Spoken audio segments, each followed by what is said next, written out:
The fist was already moving when the dog hit the man's chest and drove him into the hood of his own Mercedes. Vincent Caldwell had been drunk, connected, and untouchable for 43 years.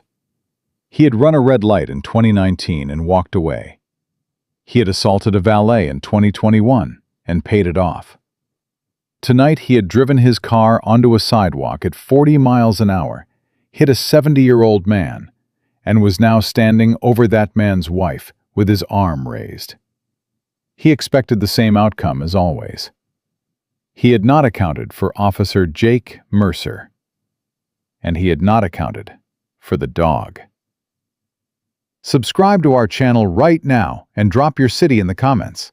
We want to see how far this story travels. Stay until the very end because what happens next will change the way you think about justice, loyalty, and what it really means to protect someone. The call came in at 8:47 on a Sunday evening, and Jake Mercer was 3 blocks away when it did. He was 25 years old, short, dark brown hair, navy blue patrol uniform pressed sharp the way his training sergeant had drilled into him the first week of the academy. 6 years ago, that same sergeant had told a room full of recruits that the uniform was not just clothing, it was a statement, and you wore it like you meant it. Or you wore it like a costume. Jake had worn it like he meant it every day since. His canine, Rex, was in the rear compartment, and Jake could hear the dog shift his weight the way Rex always shifted when the radio changed tone. The way a working animal processed urgency differently from routine traffic, and let his handler know it. Unit 7, we have a report of a vehicle collision at the corner of Elm and 4th. 1 individual down. Possible assault in progress. Caller states the driver is on scene and aggressive. Jake had the lights on before dispatch finished the sentence. Elm and 4th was a residential intersection, 3 blocks from the First Baptist Church that occupied the corner of 5th, which meant it was exactly the kind of block where people walked on Sunday evenings after services, the kind of quiet domestic geography that was not supposed to appear in assault calls. He knew the block. He had patrolled it 100 times. Wide sidewalks, good lighting, the kind of neighborhood where people sat on their porches in summer and waved at passing cruisers because the cruisers meant safety, not trouble. He came around the corner, and the scene arranged itself in front of him in the way scenes did when you were trained to read them fast. Black Mercedes, front end angled over the curb. The car had not stopped in the road. It had climbed the sidewalk and stopped on it, which told him the driver had not braked hard at impact, but had decelerated gradually afterward, which meant the car had been on the sidewalk by intent, or by the kind of chemical impairment that removed the distinction between the road and everything else. An elderly man on the grass to the right of the sidewalk, not moving. Head visible, silver hair, one leg bent at a geometry that legs were not designed for. A woman standing, approximately the same age. Gray hair, blue dress, the kind of Sunday clothes people wore to church. She was not standing over her husband. She was being held by the arm by a man in an expensive suit who was shaking her. Jake had the cruiser in park before it fully stopped. Rex hit the rear door with the flat of his paw once, which was his signal, and Jake said, "Wait," as he came out of the vehicle because the situation required him to assess before deployment, and he could assess faster without the dog creating a variable he could not control in the first 5 seconds. He covered the distance in 8 strides. The man in the suit was Vincent Caldwell, though Jake did not know his name yet. What he knew in the first second of approach was the suit, which was the kind that cost what a patrol officer made in a month, and the smell, which was scotch and arrogance, and the posture, which was the posture of a man who had never once in his life been told no by someone who could make it stick. Vincent had Margaret Bennett's right arm in his left hand, and his right arm was drawn back, and his eyes had the glassy, focused hatred of someone who had decided that the fear on the woman's face was acceptable collateral to to whatever point he was in the process of making. "Touch her again," Jake said. His voice was flat and direct. "Put your hand on her one more time, and I will put you on the ground." Vincent turned. He was 43, dark hair slicked back, gold watch on the wrist that was drawn back and ready. He looked at Jake the way certain men looked at authority they had purchased the rights to dismiss. He looked at the uniform and apparently decided it was a costume. "Get out of here," Vincent said. "This is private business." "Let go of her arm," Jake said. He did not move closer yet. Distance was information. "Now." "Do you know who I am?" Jake looked at the woman. She was terrified. Her arm was going to bruise where Vincent's fingers were. Her husband was not moving in the grass behind them. "Let go of her arm," Jake said again. Same tone, same pace. "That's the last time I'm going to say it." Something in the delivery registered. Vincent released Margaret's arm, not out of respect and not out of fear, but out of the specific calculation of a man who wanted to make sure he was not on the wrong side of a recording. The kind of calculation that happened automatically in people who had spent years managing their liability. Jake moved to Margaret immediately. "Are you injured, ma'am?" "My husband," she said. Her voice was shaking. "Please, Harold, he needs help." Jake crouched beside Harold Bennett, and what he found was a man who was conscious and in serious pain, with a leg fracture visible under the pants fabric, and a head wound that was bleeding into the silver hair above his right ear.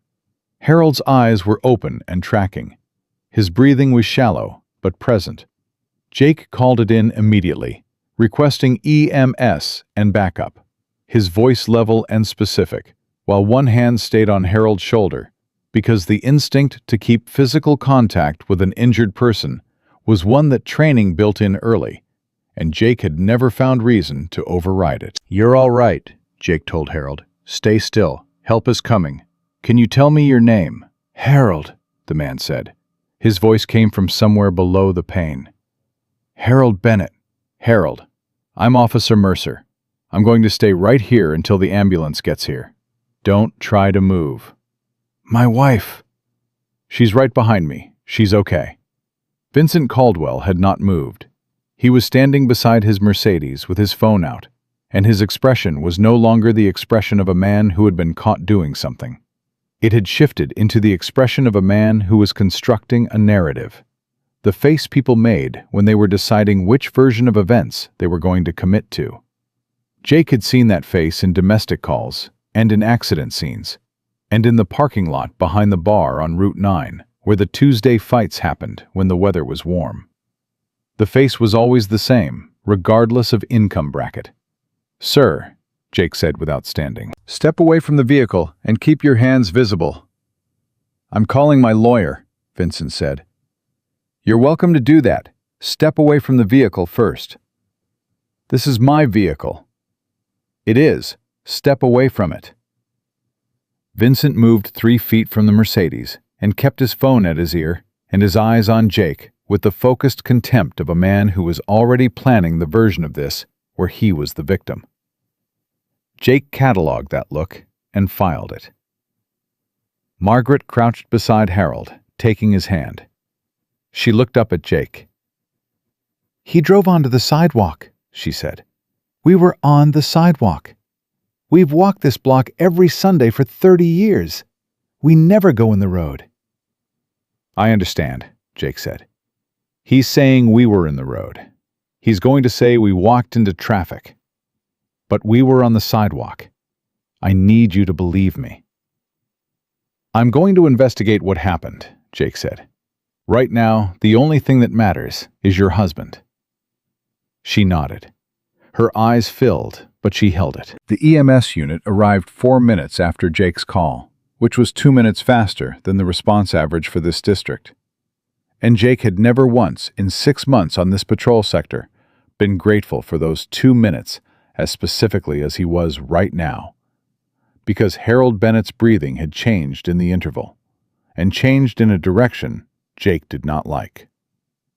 While the EMTs worked on Harold, Jake walked to his cruiser and opened the rear compartment, and Rex came out in the measured, disciplined way he always came out. Not fast and chaotic, but controlled. Paws hitting the asphalt in sequence. Eyes already reading the environment in the radius of his nose and his ears before his feet were fully on the ground. Rex was 4 years old, German Shepherd, tan and gold coat with black saddle marking. Amber eyes that processed information in a way Jake had stopped trying to fully explain in 18 months of partnership, and had started simply trusting. He was 68 pounds of controlled intelligence on 4 legs, and he had never once given Jake a false read on a human being. Jake walked Rex to the edge of the sidewalk near the Mercedes and watched what the dog did. Rex went toward Vincent Caldwell. Not aggressively. He did not lunge or bark or display. He walked with the focused, directional movement of a dog following a scent the way a compass followed north. And he stopped at approximately 6 feet from Vincent and sat and looked at Jake with the specific expression that Jake had learned over 18 months meant confirmed. The source is here. Rex was indicating alcohol, not perfume, not food. The scent profile of significant alcohol consumption. Jake had trained with Rex long enough to know the difference in the dog's posture between a person who had had 2 drinks with dinner and a person who had been drinking since afternoon. And what Rex was communicating was the latter. Vincent Caldwell had been watching the dog with the studied, casual attention of someone trying to pretend they were not watching the dog. When Rex sat and looked at Jake, Vincent looked away. Jake said, "Sir, I need you to submit to a field sobriety evaluation. I don't have to submit to anything without my lawyer present. You were operating a motor vehicle involved in a collision with an injury. The law requires my lawyer is going to be very interested in the way you're conducting this stop," Vincent said. He had lowered his phone, but not put it away. "I'd be very careful about what you do next, officer." "What's your name, sir?" A pause. "Vincent Caldwell." Jake wrote it down. He did not react to the name because he did not recognize it, and he would not recognize it until 30 minutes later, when the backup unit arrived and his partner looked at Jake's incident report and said, "Vincent Caldwell," with the specific tone people used when they named things that had the weight of the county's political infrastructure behind them. Right now, he wrote the name and said, "Mr. Caldwell, I need you to stand on the white line on the edge of the curb. I'm not doing any field sobriety test without Mr. Caldwell. An elderly man is on the ground with a broken leg and a head injury. His wife has bruises on her arm, consistent with someone grabbing her forcefully. Your vehicle is on the sidewalk and not on the road." Jake kept his voice completely level. "I am conducting an investigation. You can cooperate with that investigation, or you can refuse, and your refusal will be documented. Either way, I am not leaving this scene."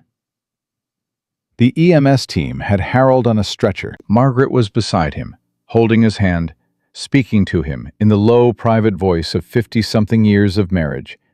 And Harold's hand was moving, which was the thing Jake had been watching for, because moving hands meant consciousness, and consciousness meant fight still in him.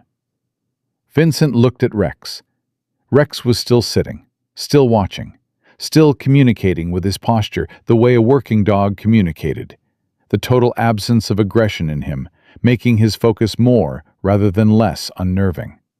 The way still water was more unsettling than rough water, because still water gave you nothing to read. "Backup unit, 3 minutes out," dispatch said in Jake's earpiece. Vincent made a decision. Jake watched him make it. The decision was visible, the way most decisions were visible in people who were not trained to conceal them.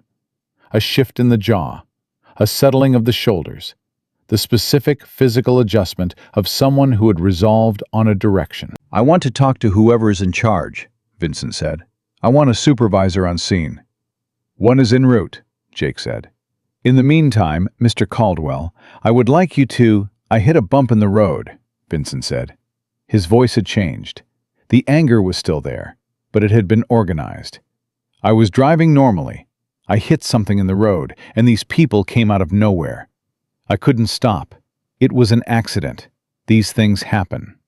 Jake looked at the tire marks on the sidewalk, at the clear path the Mercedes had taken from the road surface over the curb and onto the concrete walkway, at the distance between the curb and where Harold had been found, which was 12 feet.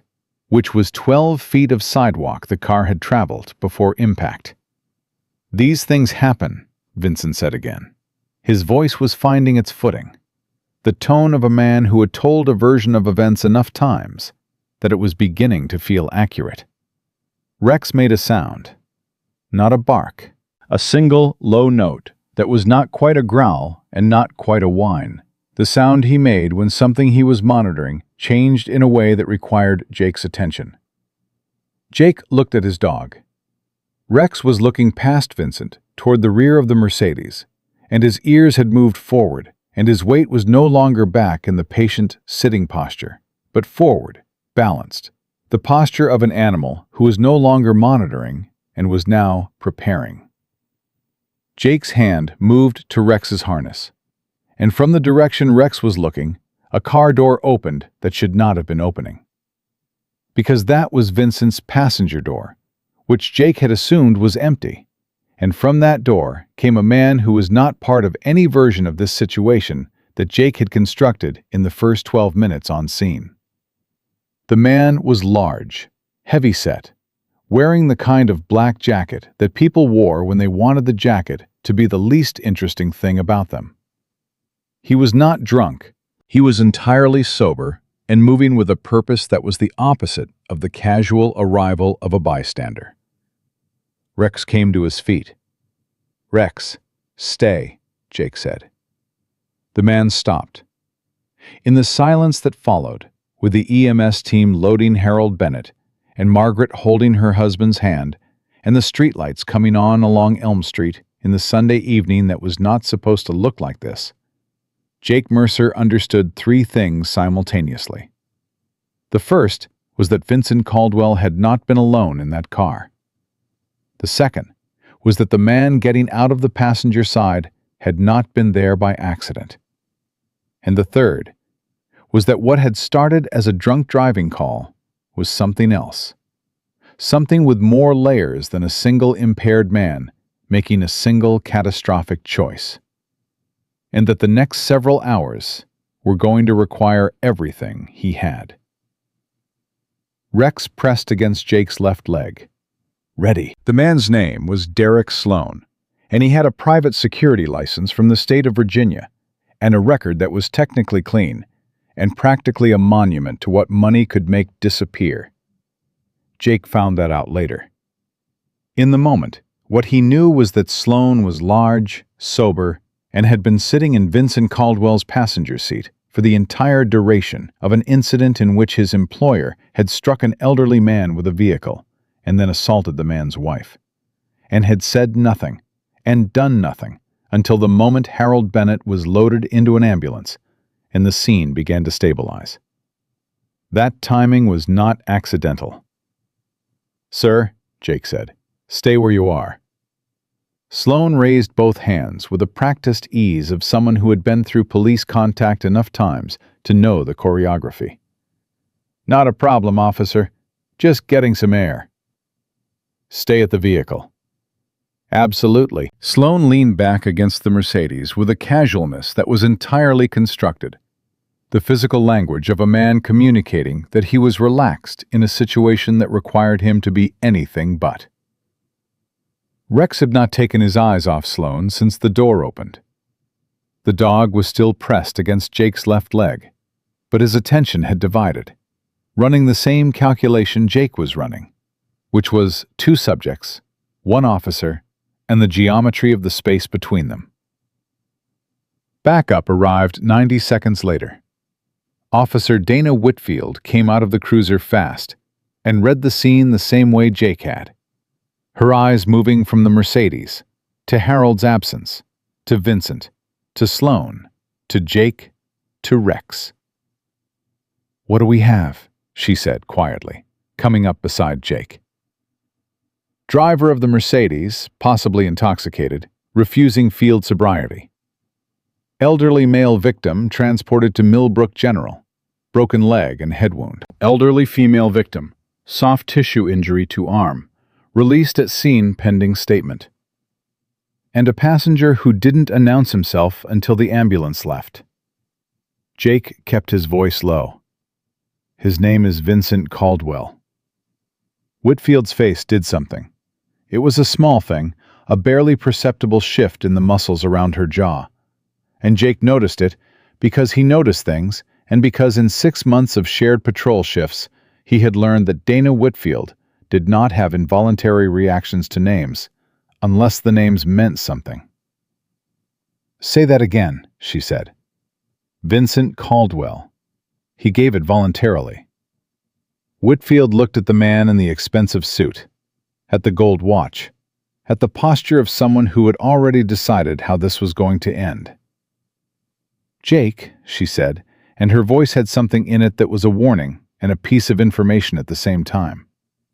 "Vincent Caldwell's brother is Michael Caldwell." Jake looked at her.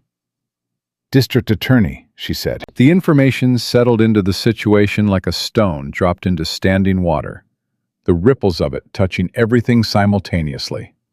Jake ran it forward in 3 seconds. Drunk driving, assault, injury, DA's brother, supervisor en route, seen with 2 officers, one of whom had already made contact and documentation. He looked at Rex. Rex was watching Sloane. "Document everything," Jake said, "starting now." He walked back to Vincent. "Mr. Caldwell, I'm asking you for the last time to submit to a field sobriety assessment. Your refusal will be documented and will be admissible." Vincent's lawyer had apparently answered because he lowered the phone and looked at Jake with a different quality of attention than before. The attention of a man who had just received professional guidance and felt the ground solidify under him. "My attorney advises me that given the circumstances, I am within my rights to decline any field sobriety testing at this time," Vincent said. "I will be filing a formal complaint about your conduct at this scene. You have been aggressive, unprofessional, and you have failed to adequately investigate the contribution of the pedestrian victims to this accident." "The pedestrian victims," Jake said. "They stepped into traffic. I've stated that clearly." Jake looked at the tire marks on the sidewalk. He looked at the curb. He looked at the 12 feet of concrete between the road edge and where Harold had been found. He looked at Vincent Caldwell, and he felt something that was not quite anger because anger was not useful, and he had trained it out of his immediate response set, but something adjacent to it. The feeling that accompanied a clear lie delivered with complete confidence by someone who was betting that their confidence was worth more than the evidence. "Your vehicle has tire marks on the sidewalk," Jake said. "The curb between the road and the sidewalk shows impact damage consistent with a vehicle jumping it at speed. The victim's position when I arrived was 12 feet from the road edge, which is 12 feet onto the sidewalk, not in the road." He paused 1 beat. "Would you like to revise your account?" Vincent smiled. It did not reach his eyes. "Would you like to keep your job?" The silence that followed was the specific silence that existed between a threat being made and a response being chosen. And Jake chose his response in approximately 1 second. And the response was to take out his notepad and write down the exact words Vincent had just said and the exact time he had said them. Vincent watched him write. "What are you doing?" "Documenting your statement." "I didn't make a statement." "You said, 'Would you like to keep your job?' I am documenting that you said it." Jake looked up. "Is there anything else you'd like to add?" Rex made the sound again. The low, non-bark that was not aggression, but was something more precise than attention. Jake glanced at the dog, and Rex was not looking at Vincent anymore. He was looking past the Mercedes, past Sloane, toward a vehicle that had pulled to the curb across the intersection without its headlights on. A sedan. Black. Not a police vehicle. No plates visible from Jake's position. Sloane had seen it too. Jake caught the micro-adjustment in Sloane's posture, the almost imperceptible straightening of a man who has received a signal he was expecting, and filed it. Whitfield was collecting Margaret Bennett's statement 20 feet away. Margaret was composed in the way that people were composed when they were holding something very large, very carefully, and could not afford to drop it. Her voice was low and specific, and she gestured twice toward the sidewalk and once toward the road, and Whitfield was writing everything down. Jake's supervisor arrived at 9:08. Sergeant Alan Pruitt, 15 years on the force. The kind of officer whose career had the specific shape of someone who had prioritized institutional safety over institutional accountability at every fork in the road, and arrived at sergeant with his record intact and his conscience negotiated to a manageable size. Pruitt stepped out of his vehicle and took the scene in, and his eyes went to Vincent Caldwell first, and stayed there 2 seconds longer than the assessment of an uninvested superior required. "Officer Mercer." Pruitt came to Jake directly. "Brief me." Jake gave him the brief. Clear, sequential, documented. Vehicle on sidewalk. Victim with fracture and head wound. Victim's wife assaulted by the driver. Driver refusing sobriety testing. Passenger who did not identify himself. The car across the intersection with no headlights. Pruitt listened. His face did not move during the brief, which was itself a kind of movement. The deliberate stillness of someone managing a reaction they had not decided to share yet. When Jake finished, Pruitt said, "You know who this is." "I know his name." "Do you know what his name means in this county?" "I know what my documentation means in this county," Jake said. "I have the incident on body cam from the moment I arrived. I have the victim's statement. I have Whitfield's corroborating observation. I have my canine's alert to the driver's alcohol content." He held Pruitt's gaze. "I have the tire marks on the sidewalk." Pruitt was quiet for a moment. He looked at Rex. Rex was looking at the black sedan. "What's the dog on?" Pruitt said. "The vehicle across the intersection. No headlights. It arrived approximately 4 minutes ago.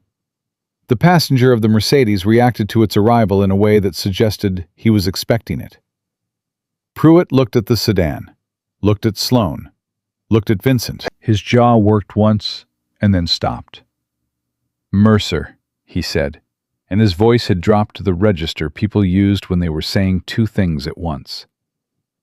"I need you to think carefully about how you want to handle this." "I want to handle it by the book," Jake said. "The same way I would handle any DUI with assault and injury." "This is a complicated situation." "Drunk driving always is." Jake did not move and did not look away. "Sergeant, Harold Bennett is in surgery right now. He has a broken leg and a head wound. He's 70 years old. His wife was physically assaulted on a public sidewalk on a Sunday evening." He paused. "If that's complicated, I'll manage the complication." Pruitt studied him for a long moment. The specific study of a supervisor calculating how much resistance was worth the cost. "Your body cam is running," Pruitt said, finally. "From the moment I arrived," Jake confirmed. Something shifted in Pruitt's expression. A subtle recalibration. "Then do your job," he said. "By the book. And when this comes back on you, and it will come back on you, I want you to remember that I didn't tell you to walk away." He also didn't tell Jake not to. Both of them understood that. Pruitt walked toward Vincent Caldwell, and the conversation that followed was the kind Jake was not close enough to hear, and was not meant to hear. What he could see was Vincent's posture, and it went through 3 phases in approximately 90 seconds. The first was the posture of a man who expected capitulation and was receiving it. The second was the posture of a man who had received new information he did not expect. The third was the posture of a man who was recalculating. Jake walked to Whitfield. "What did you get from Mrs. Bennet?" Whitfield looked at her notepad. Complete, detailed. She knew exactly where she was on that sidewalk. She knew the route. She named the mailbox she almost hit when Harold pushed her. She described the car coming from behind them over the curb. She has no confusion about any of it. Whitfield paused. She also told me that before I arrived, Caldwell told her to say they were crossing against the light. Verbatim. She quoted him directly. "That's witness tampering," Jake said. "Yes, it is." They looked at each other. "His brother is the DA," Whitfield said. "Not as a surrender, as a fact that needed to be part of the calculation. His brother is the DA, and we have body cam and a civilian witness who just described being told by the at-fault driver to lie to police." Jake looked at Rex. Rex had not moved from his position facing the black sedan. "Dana, that car across the intersection. Can you get a plate?" Whitfield looked at the sedan, looked at Jake, looked at Pruitt and Vincent in conversation 40 feet away. "I'll take the long way around," she said quietly, and she moved. Jake walked back to his original position near the Mercedes and observed. Sloane was watching Whitfield move. His eyes tracked her with a kind of attention that was just slightly too consistent for someone with nothing to hide. The attention of someone doing surveillance on someone else's surveillance. Rex pressed against Jake's leg, and Jake put his hand on the dog's back without looking down. The automatic reassurance of a partnership that had been operating long enough to be a single organism in high-stress situations. "I know," Jake said quietly. Rex made the sound once more. Vincent Caldwell separated from Pruitt and walked toward Jake with a different quality of movement than before. The arrogance was still there, but it had been reorganized, the way furniture was reorganized in a room to make it look larger than it was. He stopped at 5 feet. "I understand you have documentation concerns," Vincent said. His voice was controlled now, the practiced modulation of someone who had been advised on tone. "I want to be cooperative. I am not an unreasonable man." "I'm glad to hear that," Jake said. "I think there's been a significant misunderstanding here. I had 2 drinks at dinner. I was fully in control of my vehicle. These individuals were in the road. It was dark. I reacted as quickly as I could." Vincent's voice was smooth and deliberate. "I have significant remorse for what happened. I would like to make sure the family is taken care of. Medical expenses, whatever is necessary." He paused. "I'm sure we can find a way to handle this that works for everyone." Jake looked at him for 2 full seconds without responding. "Mr. Caldwell," he said, "are you offering me something in exchange for how I document this incident?" Vincent's expression did not change. "I'm offering to take responsibility for the medical needs of the victims through your insurance, which is a legal obligation regardless, and as a gesture of good faith." "Good faith," Jake said. He wrote that down too. Vincent watched him write. The smooth surface of his expression developed a hairline fracture, something beneath it pressing on the exterior. "You're making a mistake," he said. Quiet now. Not a threat in the volume. The threat was in the certainty. "I'm trying to give you an exit. You should take it." "I have an exit," Jake said. "It's called my report. It documents what happened on this sidewalk tonight, and I file it, and the system processes it, and the people who are supposed to make decisions about it make those decisions." He met Vincent's eyes. "That's my exit. It's the same one every person on this street gets." Whitfield came back. She came back quickly, which told Jake the plate had given her something, and she came back to Jake's left side, the side Rex was not on, and she held her notepad at her side, where Sloane could not read it. "The sedan is registered to Caldwell Development Corporation," she said under her breath. "I ran the registration. The car has been to this district 3 times in the last 2 months. Always at night. Always around police activity. Jake took that in. Caldwell Development. Not personal registration. Corporate. Which meant the car was a business asset, being used for something that someone wanted separated from Vincent personally. He looked at Rex. Rex was still watching the sedan. "Rex," Jake said. "Forward." Rex moved with him toward the black sedan, and when they were 30 feet from it, and the distance was closing in, the way the distance closed when it was about to become a different kind of situation entirely, the sedan's engine turned over. "Dana," Jake said. "On it." Whitfield was already moving to her cruiser. The sedan pulled away from the curb without headlights, moving west. Not fast enough to be a flight, but fast enough to be an exit. And Whitfield was in her cruiser in 12 seconds, and the lights came on, and she went after it. Rex watched the sedan go. His posture did not change. The dog had a specific understanding of distances and priorities, and the sedan was Whitfield's problem now. And the problem still at the scene was still here, still standing in front of Jake with his expensive suit and his gold watch, and the tire marks of his car still visible on the sidewalk behind him. Jake turned back to Vincent. "Mr. Caldwell," he said, "I am placing you under arrest for driving under the influence with injury, leaving the scene of an accident with injury, assault and battery, and witness tampering. You have the right to remain silent." The color left Vincent's face. Sloane moved. Jake's peripheral caught it, and Rex caught it a half-second earlier, the dog turning and taking 2 steps and stopping. Not a threat display, but a positioning, putting himself between Jake and Sloane, in the geometry of the space, the way he had been trained.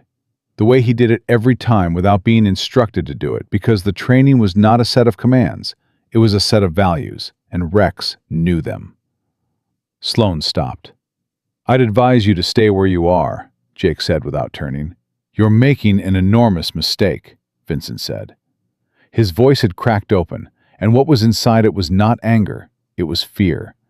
The specific fear of a man who has just understood that a situation has moved beyond the boundaries where his money and connections can reach it, at least in this moment, at least in the next 60 seconds. "Do you understand what you're doing? My brother will have your badge before morning. Do you understand that?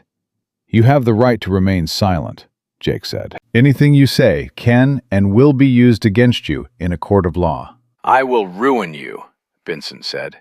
"I will burn your career to the ground. I will—" "You have the right to an attorney." Jake moved to complete the arrest, and Rex stayed between him and Sloane the entire time. The dog's attention total and calm and absolute. "If you cannot afford an attorney, one will be appointed for you." Vincent Caldwell was handcuffed on the sidewalk at 9:24 in the evening, 40 yards from the mailbox Margaret Bennett had hit when her husband pushed her out of the path of the car. 20 feet from the tire marks that told the true version of the night, whether anyone wanted to hear it or not. He said nothing else during the process. The fear had gone back under the surface, and what replaced it was the cold calculation of a man who had lost a battle and was already planning how to win the war. Jake walked him to the cruiser. Rex followed. Jake's radio crackled. "Whitfield, I have the sedan stopped at Elm and 7th. Driver ID is one Marcus Teague. His name is in the department system, Jake. He's a former investigator for the DA's office. He was terminated 14 months ago." A pause. "He's got a burner phone on the seat, and he's already made 4 calls since I pulled him over." Jake looked at Vincent in the back of his cruiser. 14 months ago. The timeline landed with the weight of something that had been placed deliberately, and was only now being seen. "Copy that," Jake said. "Hold him for me." He closed the cruiser door. Rex sat beside him on the sidewalk, looking at the cruiser, then at Jake, then at the mailbox 40 yards away, where an elderly woman had held her husband's hand in the grass, while the world decided what kind of night this was going to be. Jake looked at his body cam. Still running. He had everything. What he did not yet know was how many people between him and accountability were going to try to make sure that everything amounted to nothing, and how far up the chain that effort was going to reach before it was finished. But that was for later. Right now, Vincent Caldwell was in custody, and the sidewalk still had tire marks on it, and the truth of what happened on Elm and 4th Street on a Sunday evening was documented and clear, and the only question remaining was whether the system was going to do what systems were supposed to do when the evidence was that clean. Rex put his chin on Jake's hand. "I know," Jake said. "I know." The call came at 11:47 that night, 2 hours after Jake filed his arrest report, and 40 minutes after Vincent Caldwell's attorney arrived at the precinct, with the specific energy of a man who had been paid a great deal of money to make something stop existing. Jake was at his desk, finishing documentation, when Sergeant Pruitt appeared in the doorway of the report room, with the expression of a man delivering news he had already decided how to frame before he opened his mouth. "Mercer, my office." Rex was under the desk. The dog lifted his head when Pruitt's voice came in, reading the tone the way he read everything, and put his head back down with the deliberate weight of an animal that had assessed the situation and was conserving his attention for when it was needed. Jake followed Pruitt to the office and stood because Pruitt did not offer him a chair, which was itself a kind of statement. "The arrest is being reviewed," Pruitt said. Jake waited. "There are questions about the procedural basis for the DUI charge. Specifically, you did not administer a breathalyzer. You did not complete a field sobriety assessment. The blood draw at processing was refused, and the refusal was logged, which gives Caldwell's attorney something to work with." Pruitt sat behind his desk. Additionally, the witness tampering charge is based entirely on the verbal account of a 70-year-old woman who was in significant distress at the time of her statement. "I have her statement on body cam," Jake said. "Body cam audio has quality issues in outdoor environments. Their expert will say the words are ambiguous. They are not ambiguous." "Jake," Pruitt's voice shifted register, not soft, tired. "I'm telling you what's coming. The attorney filed a motion at 10 tonight. By morning, there will be a review board assessment of your conduct at the scene. They're going to say you were aggressive, that you targeted a high-profile individual without adequate cause, that the arrest was procedurally compromised." He paused. "And there's something else." Jake said nothing. "Marcus Teague, the man Whitfield stopped in the sedan. He's claiming he was parked legally and Whitfield stopped him without cause. His attorney is also the Caldwell family attorney." Pruitt met Jake's eyes. The burner phone Whitfield observed on his seat was not in evidence when the vehicle was searched. Teague says there was no phone. Whitfield says there was. The silence in the office was the silence of a machine turning, the institutional machinery of a situation in motion, in a direction that was not the direction the evidence pointed. "My body cam shows the arrest," Jake said. "Your body cam shows an arrest. What it shows is going to be interpreted by people who have significant interest in a particular interpretation." Pruitt leaned back.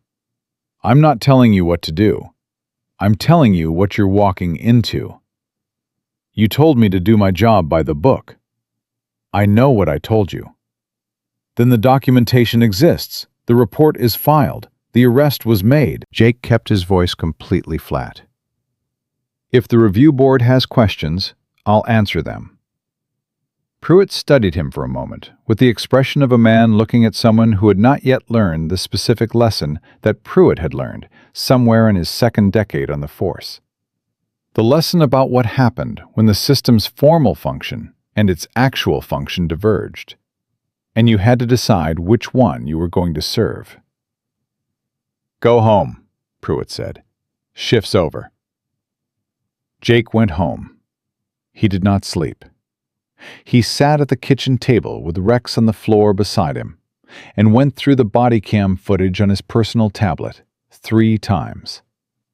Not because he needed to confirm what was on it, but because he needed to confirm that what was on it was what he knew it to be, which it was, which was everything.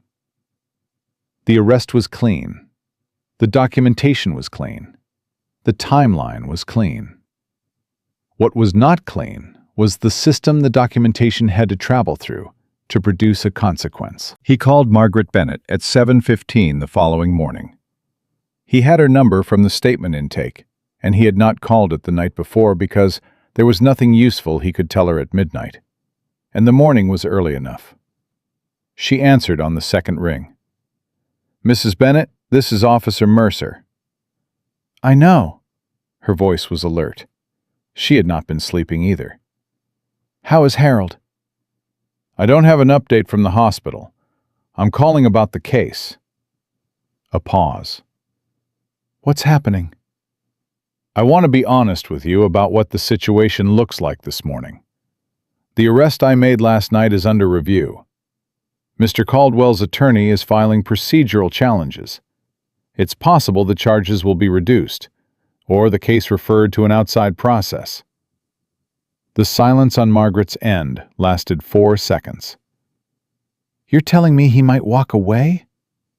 "I'm telling you the next 48 hours are going to determine a great deal, and I want you to know that your statement is documented and on record, and that is not going to change, regardless of what the review determines." "Is there anything I can do?" Jake thought about that question.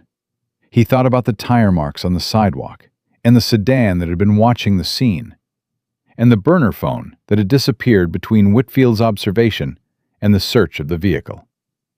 He thought about the 14 months between Marcus Teague's termination from the DA's office and the moment Teague was parked across from an active crime scene in a corporate vehicle. "I need to ask you something," Jake said, "and I need you to think carefully before you answer. In the time between when Vincent Caldwell got out of his car and when I arrived, did anyone else approach the scene? Any pedestrians? Anyone who stopped and then left?" Margaret was quiet. He could hear her breathing, the careful processing of someone taking the questions seriously. "There was a car," she said. "It slowed down. I thought it was stopping to help, but it didn't stop. It slowed down and then kept going." "Which direction?" "West, away from the accident." "Can you describe the car?" "Dark. 4 doors. I couldn't see much. I was on the ground trying to get to Harold." A pause. "But there was something. When it slowed down, the window came down. I saw someone look at us. Not the way bystanders look. The way people look when they're checking something." "Checking something," Jake repeated. "Like they were confirming something they already knew was there." Margaret's voice had changed, something underneath the grief and the exhaustion coming through. Something precise and unsentimental. "I've been a school teacher for 40 years, Officer Mercer. I know the difference between a person who is surprised and a person who is verifying." Jake wrote that down. "Thank you, Mrs. Bennett. Is there anyone you can stay with for the next few days? Family, a close friend?" Another pause, longer. "Why?" "Because your statement is the most complete account of witness tampering we have. And witness tampering was committed by a person with resources and a demonstrated willingness to apply them." He kept his voice factual, not alarming. Factual. "I'm not telling you that you're in danger. I'm telling you that it would be wise to be somewhere other than your home address for a few days." He heard Margaret exhale slowly. "I have a sister in Roanoke. Call her this morning." "Officer Mercer." Her voice went very quiet. "Are they going to get away with this?" Jake looked at Rex.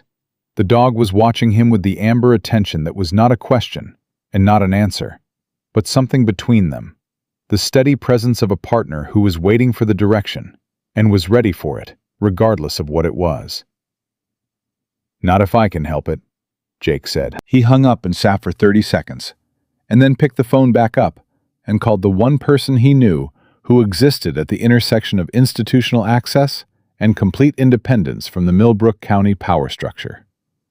His name was Agent Frank DeLova, State Attorney General's office, and Jake had met him at a training seminar 8 months ago on exactly the kind of case this was becoming. DeLova answered on the third ring with the alert tone of someone already into their working day. "Mercer," DeLova said. "It's early. I have a situation." Jake gave him the brief, efficient, the same way he had briefed Pruitt, with the same facts, but without the editorial that Pruitt had provided at the end of his. "I have body cam of the incident and the arrest. I have a documented witness statement of tampering. I have a terminated DA investigator in a corporate vehicle at the scene. And this morning, the arrest is under review."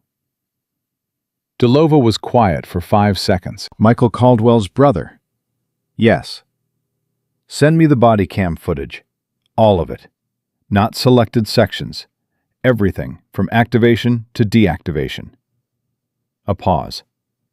"And Mercer, do not send it through department systems." Jake looked at his personal tablet where the footage was already pulled. "Understood. Send it to my personal address. I'll give it to you verbally. Do not write it down anywhere that touches a department server." DeLova's voice was measured and unhurried, but the pace of what he was communicating was its own kind of urgency. "How sure are you about your documentation?" "I would not have called you if I weren't sure." "Good." A pause. "One more thing. The K9 alert to alcohol content. Was it documented in your report?" "Yes. Rex's indication, timestamp, my observation of the indication, and the specific posture that constitutes a positive alert." "That's going to matter. A trained K9 alcohol indication is admissible as probable cause for the arrest, even without a field test or breathalyzer. It's been upheld repeatedly. If their attorney is arguing procedural compromise, the dog undermines that argument significantly." DeLova's voice had something in it that was not quite satisfaction, but was the professional analog of it. The tone of someone who has found the weight-bearing element in a structure that someone else is trying to dismantle. "Send me the footage." Jake sent it. He was at the precinct by 9. The review board session was scheduled for 10. He walked Rex through the back entrance, the way he always walked Rex through the back entrance, and he sat at his desk and checked his messages and found 3 he had not anticipated. The first was from Whitfield. It said simply, "Stay on the K9 alert. I'll explain later." The second was from a number he did not recognize, and the message was 4 words.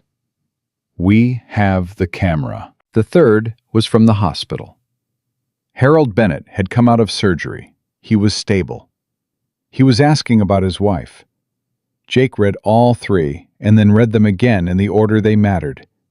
And the order they mattered was not the order they had arrived. "We have the camera." He sat with that for 45 seconds. Then he typed back to the unknown number. "What camera?" The response came in 11 seconds. "Corner of Elm and 4th. Private residence." It was recording. Jake felt something shift in the architecture of the morning. The specific shift of a weight-bearing element moving into alignment with other weight-bearing elements. The way a structure went from unstable to sound. He typed, "Who is this?" The response, "George Carter. I live on the corner. The police did not ask me about my camera. I thought they would. They didn't. You should come see what it recorded." Jake was out of the precinct and in his cruiser with Rex in the rear compartment 11 minutes before the review board session was scheduled to begin. He called Pruitt's direct line and got voicemail and said, "Family emergency. I need to reschedule the 10 o'clock. which was not strictly accurate, but was not strictly false either. Because what was on that camera was either going to end the review board or become the reason the review board ended something else. And that was a kind of emergency that served multiple families. George Carter was 75 years old and built like someone who had spent his working decades doing something physical and had not stopped after he retired. He opened the door before Jake knocked, which meant he had been watching from the window, and he looked at Rex with the specific appraisal of someone who respected working animals, and looked at Jake with the specific appraisal of someone who respected working people. "You're the officer from last night," George said. "Yes, sir. Jake Mercer. I watched you arrest him." George stepped back from the door. "Come in, both of you." The camera system was mounted on the front porch and covered a 90-degree field that included the entire stretch of sidewalk where the incident had occurred. George had already pulled the footage to his computer, and it was waiting, paused at 8:44, 3 minutes before Jake's arrival. Jake sat down. Rex sat beside him. "Watch from the beginning," George said. "I haven't edited anything. I haven't touched anything. I want you to see it exactly the way I saw it." The footage ran, and what it showed was this: Harold and Margaret Bennett walking on the sidewalk, holding hands, completely and unambiguously on the sidewalk. Two people in the specific, unhurried rhythm of people who had walked the same route so many times that their feet knew it. The Mercedes visible in the upper right corner of the frame, moving with a particular trajectory of a vehicle that was not braking and was not correcting and was traveling in a direction that was not the road. The impact: Harold airborne, Margaret hitting the mailbox, Vincent Caldwell getting out of his car. And then something Jake had not seen from his position 3 blocks away. The black sedan, visible in the upper left corner of the frame, stopping at the intersection. 11 seconds after the impact. The window coming down, someone inside observing the scene for 7 seconds. The window going back up. The sedan moving west. "That's the car that was parked across the intersection when I arrived," Jake said. "I figured," George said. "It sat there the whole time you were on scene.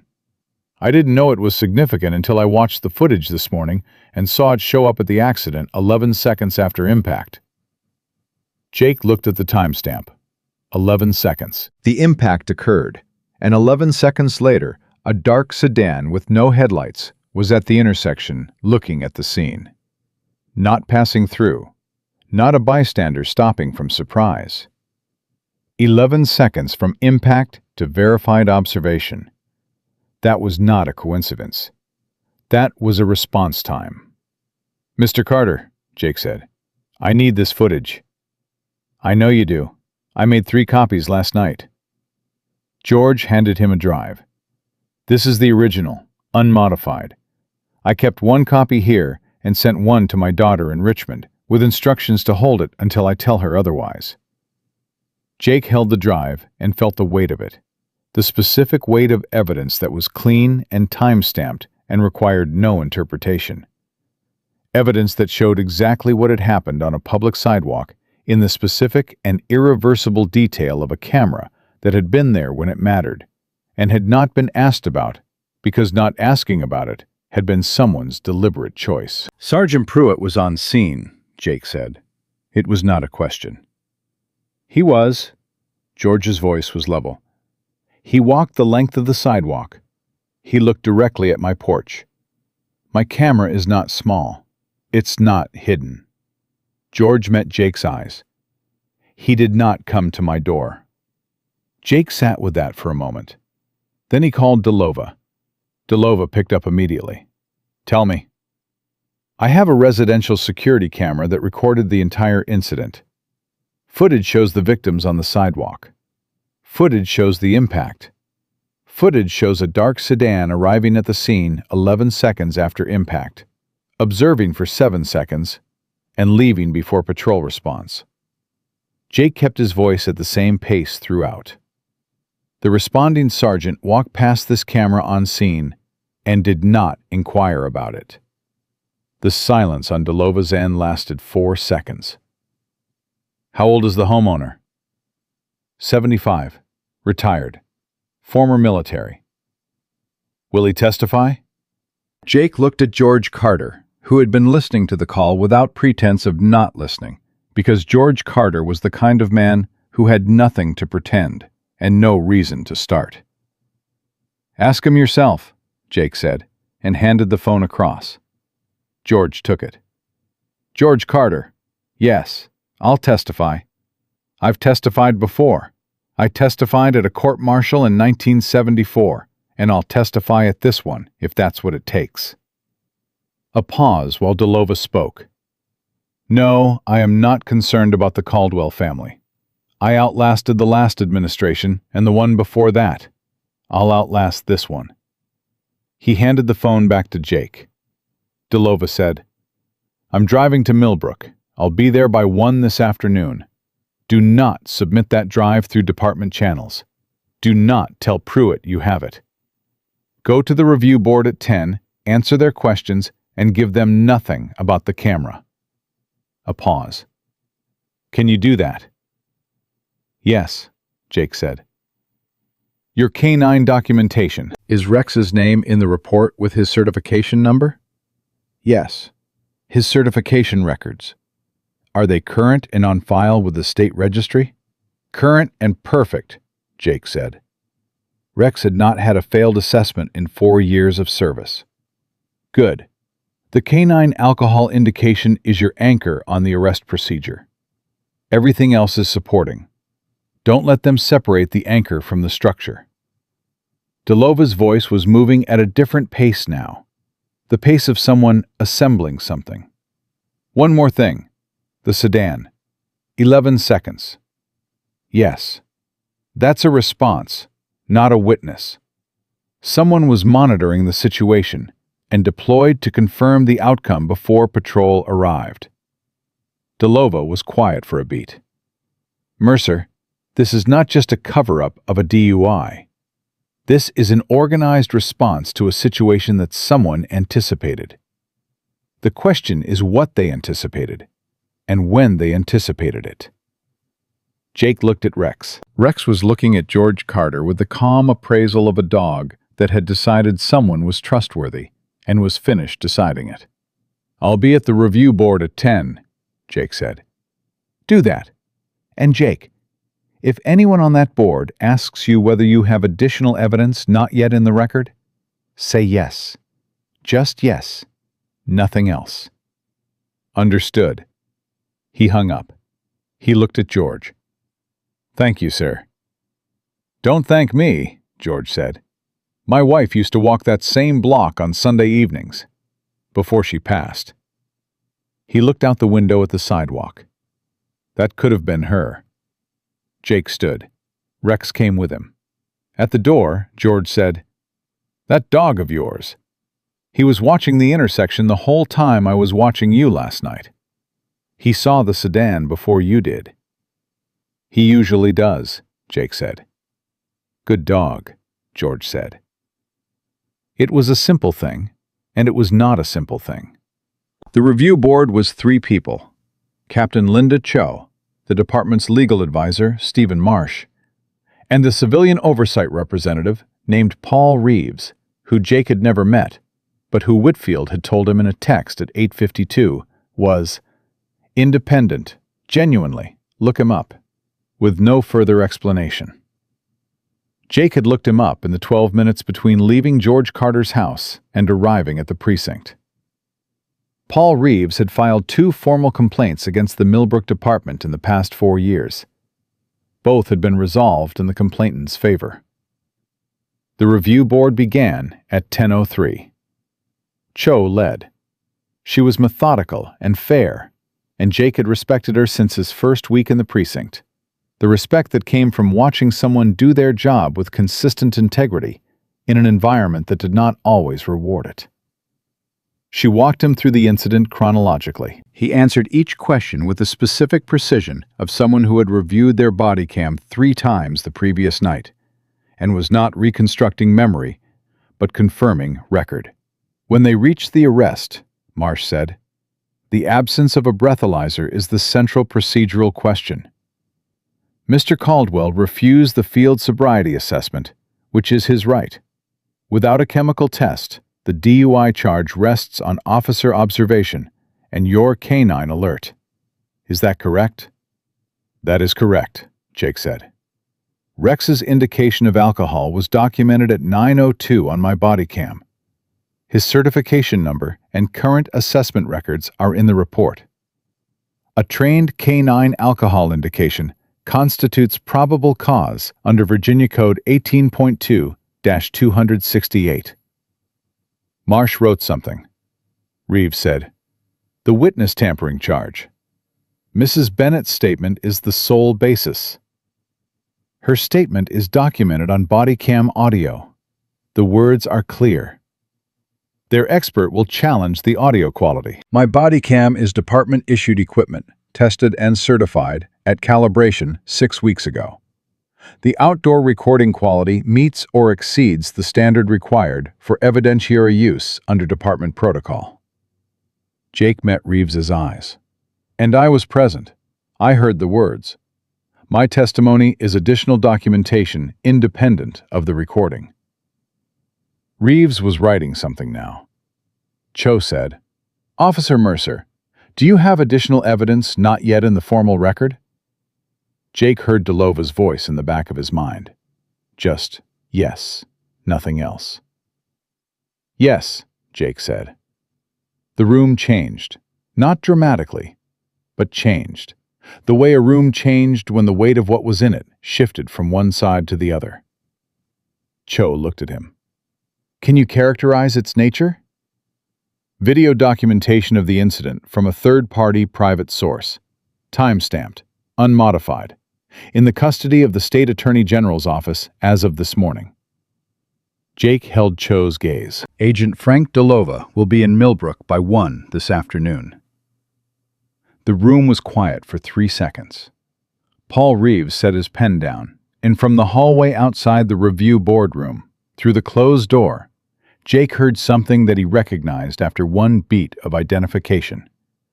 The sound of Sergeant Alan Pruitt's voice, and the sound of it told Jake that Pruitt had been listening, and the sound of it changed character between one sentence and the next, in the way sound changed when the speaker understood that the information they had just received had rearranged the situation they had been managing. Rex, lying under Jake's chair, lifted his head. The dog had heard it too. And in that moment, with the drive in Delova's hands, and George Carter's testimony waiting, and the body cam footage running somewhere on a state attorney general's server, Jake understood that the thing Pruitt had been building since the previous evening, the careful, managed version of events that the Caldwell family had deployed their resources to construct, had just found the wall it was going to run into. The wall was a 75-year-old man's porch camera. The wall was a working dog's nose. The wall was a 25-year-old officer who had stood on the sidewalk in front of a man who controlled this county and written down his exact words when he threatened him, because that was what you did when you were doing your job by the book, regardless of who was watching and regardless of who that cost. Cho said, "The review board is in recess pending the arrival of the evidence in question." She looked at Jake with the expression of a person who was still being careful, but had recalibrated what they were being careful about. "You're dismissed," she said. "Stay available." Jake stood. Rex came out from under the chair and pressed against his left leg, and they walked out of the room together and into the hallway, and Pruitt was standing at the end of it. Pruitt looked at Jake. Jake looked at Pruitt. They looked at each other for 1 full second, and in that second, a significant amount of information moved between them without words. Then Pruitt looked at Rex. The dog looked back at him with the amber, steady attention that was not an accusation, and was not forgiveness, and was not anything except the complete and undeceived observation of an animal that knew exactly what it was looking at. Pruitt walked away. Jake watched him go. Then he walked outside with Rex and stood in the morning air and took out his phone and called Margaret Bennett. She picked up on the first ring. "Call your sister," Jake said. "Pack for a week. And Mrs. Bennett, there's a camera." A pause. Then Margaret said, "I'm sorry?" "On the corner of Elm and 4th, a private residential camera. It recorded everything." Jake looked at Rex beside him, the dog's face turned up into the morning air, reading it the way he always read it, completely and without assumption. "Everything, Mrs. Bennett. Exactly as you described it." The silence on Margaret's end was 4 seconds long, and when she spoke again, her voice had something in it that was not quite relief and not quite grief, because it was both at once, and they had been living alongside each other in her since the previous evening, and had just found a place to settle. "Thank you," she said. "Don't thank me," Jake said. He almost said, "Thank the dog." He didn't. But Rex looked at him at that exact moment, with the amber certainty that suggested, as it always suggested, that the dog had heard the thought regardless. Deliva arrived at 12:47, 13 minutes ahead of schedule, in an unmarked state vehicle that pulled into the precinct lot without announcement and parked in the visitor section the way someone parked when they were not interested in being noticed before they were ready to be noticed. He was 41, medium build, the kind of face that did not stay in memory easily, which Jake suspected was a professional asset rather than an accident. He shook Jake's hand in the parking lot and looked at Rex and said, "Good dog," with the specific brevity of a man who meant it and did not need to elaborate. And Rex received it with the same brevity, his tail moving once. "Walk me through the camera footage before we go inside," Deliva said. Jake walked him through it, standing at the hood of Delova's car with a laptop between them. The footage running at normal speed the first time, and then at half speed at the 11-second mark, where the sedan appeared. Delova watched the first pass without speaking. At the second pass, he said, "Stop it there," at the moment the sedan's window came down, and he looked at the frame for 5 seconds and then said, "Run it again from the window." Jake ran it again. 7 seconds of observation, Delova said. Not slowing down, not a bystander reaction. The window comes down before the car fully stops, which means the decision to observe was made before the stop, which means the stop was planned. He looked at Jake. Someone sent that car to this location. The question is whether they sent it before or after the accident. 11 seconds is a very fast response to an unplanned event, Jake said. 11 seconds is not a response to an unplanned event, Delova said. 11 seconds is a confirmation of a planned one.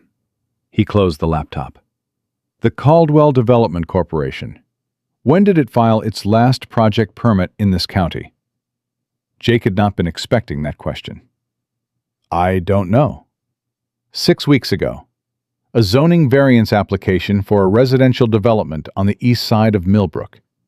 The parcel requires approval from the County Planning Board.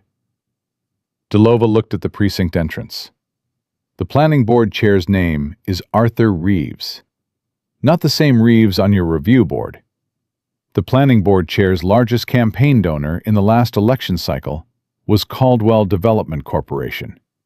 He paused. The Planning Board vote is in 3 weeks. Jake sat with that. The architecture of it assembled itself. In the way things assembled when you had enough pieces and you stopped arranging them and let them find each other. A zoning vote. A corporation that needed it to go one way. A district attorney who was the corporation's owner's brother. A sergeant who had walked past an obvious camera without asking about it. A terminated DA investigator in a corporate vehicle, 11 seconds from an impact that should have been impossible to arrive at that fast. They weren't covering up a drunk driving incident, Jake said. They were managing an asset, Delova said. Vincent Caldwell is not just a developer with a drinking problem. He is the financial engine of a political arrangement that has been operating in this county for at least 7 years. His brother is the enforcement mechanism. Everything that happened on that sidewalk Sunday night was damage to the arrangement, and the response was institutional, not personal. He looked at Jake steadily. You arrested the wrong person's brother in the wrong week. That is what you did. And what happened after you arrested him was not the Caldwell family being angry. It was the arrangement protecting itself. Jake looked at Rex. Rex was watching the precinct entrance the way he watched things that required watching, with the patient zero-assumption attention of a dog that had learned that the thing that mattered was usually the thing nobody else was looking at. Pruitt, Jake said, is a mechanism, yes. We've been aware of him for 18 months. We did not have enough to move on him. Delova picked up the laptop. We do now. Your body cam shows him on scene. George Carter's footage shows him walking past the camera. The camera's timestamp is 9 minutes after his arrival, which is more than sufficient time to assess the scene and identify an obvious residential security camera. He paused. A sergeant who does not inquire about a visible security camera at an injury scene with a disputed account is not negligent. He is deliberate. What happens now? Jake said. Now we go inside and I speak to Captain Cho. The review board resumes with additional evidence. The DUI charge and assault charges stand because your documentation is clean and the camera corroborates your account in full. Delova's voice was moving at the same measured pace it had maintained throughout, but the content was accelerating, the pace of conclusion arriving. The witness tampering charge becomes significantly stronger when combined with the sedan footage. Because a vehicle that arrives at a scene 11 seconds after impact and observes for 7 seconds before leaving is consistent with an instruction being monitored, not a coincidence being witnessed. And Pruitt is a separate matter that is going to move on a separate track. Do not discuss it with anyone in the department. Not Whitfield, not Cho, no one. Delova looked at him directly. Can you do that? Yes. Your job right now is the case in front of you. The Bennetts, the body cam, the Carter footage, Rex's documentation. Delova nodded toward the dog. Everything else is our problem. They went inside. Captain Cho reconvened the review board at 1:15. Delova presented the Carter footage with the chain of custody documentation that George Carter had signed that morning before Jake left his house. The documentation that established the footage had not been altered and had been in continuous custody since George identified it as relevant at 7:30 that morning. Cho watched the footage without speaking. Marsh watched it twice. Reeves watched it once, and then looked at his hands for a moment, and then looked at the screen again. When it finished, the room was quiet for 6 seconds. Marsh said, "The vehicle at the intersection is registered to Caldwell Development Corporation," Delova said. "The driver is Marcus Teague, terminated from the district attorney's office 14 months ago. Officer Whitfield stopped the vehicle at Elm and 7th at 9:31 Sunday evening and documented a burner phone on the front seat. The phone was not in evidence when the vehicle was searched, which is the subject of a separate inquiry." He paused. The sedan's appearance at the scene 11 seconds after impact, combined with the 7-second observation period before departure, is consistent with a coordinated monitoring response to a planned event. Cho looked at him. "Are you characterizing this as premeditated?" "I am characterizing it as organized," Delova said. "The specific characterization is a matter for prosecution. What is not ambiguous is that a vehicle connected to the at-fault driver's corporate entity was present at the scene before police response, observed the scene, and departed. That is on camera. It is time-stamped. It is not subject to interpretation." Marsh said, "The review board's procedural question was the basis for the DUI arrest. in the absence of a chemical test. Rex's indication is documented, certified, and legally sufficient under Virginia Code 18.2-268. The camera footage additionally shows the subject operating the vehicle in a manner consistent with significant impairment. The trajectory of the vehicle from the road to the sidewalk is not consistent with a mechanical failure or a road hazard. It is consistent with a driver whose ability to maintain lane position was compromised. Delova's voice did not change pace. The procedural basis for the arrest is sound. Reeves said, "I have a question for Officer Mercer." Jake said, "Yes." "When Sergeant Pruitt told you to go home at the end of your shift last night, did he indicate that the review board would result in a finding against you?" "He indicated that the review board would assess my conduct and that the outcome was uncertain." "Did he advise you to handle the situation in any specific way?" Jake thought about the parking lot conversation, about, "I need you to think carefully about how you want to handle this," about, "I'm not telling you what to do," about the specific shape of the space that Pruitt had left around the decision without ever naming the decision. "He advised me to think carefully about how I wanted to handle the situation," Jake said. "He did not advise me to do anything specific." Reeves wrote something. He wrote it for a long time, longer than the answers seemed to require. Jake watched him write and understood that what Reeves was writing was not a note. It was a record, a specific and intentional record of a thing that had been said and the way it had been said, and what the way it had been said communicated about the person who said it. "Thank you," Reeves said. He capped his pen. Cho looked at the footage one more time. Then she looked at Jake. "The review board finds no procedural basis for the challenges filed by the defendant's attorney. The arrest documentation is valid. The charges stand." She paused. "Additionally, this board is referring the conduct of the responding supervisor to the department's Internal Affairs Division for review of scene management decisions on Sunday evening." The room was quiet. Jake said, "Thank you, Captain." "Don't thank me. You did your job. That's all this is." Cho looked at Rex under Jake's chair. "Both of you." Outside the review board room, Whitfield was waiting. She had been waiting at the corner of the hallway, with the specific patience of someone who knew something was happening behind a door and had decided to be the first person on the other side of it when it opened. "Well," she said. "Charges stand," Jake said. "Review referred to Internal Affairs." Whitfield exhaled. It was not a long exhale.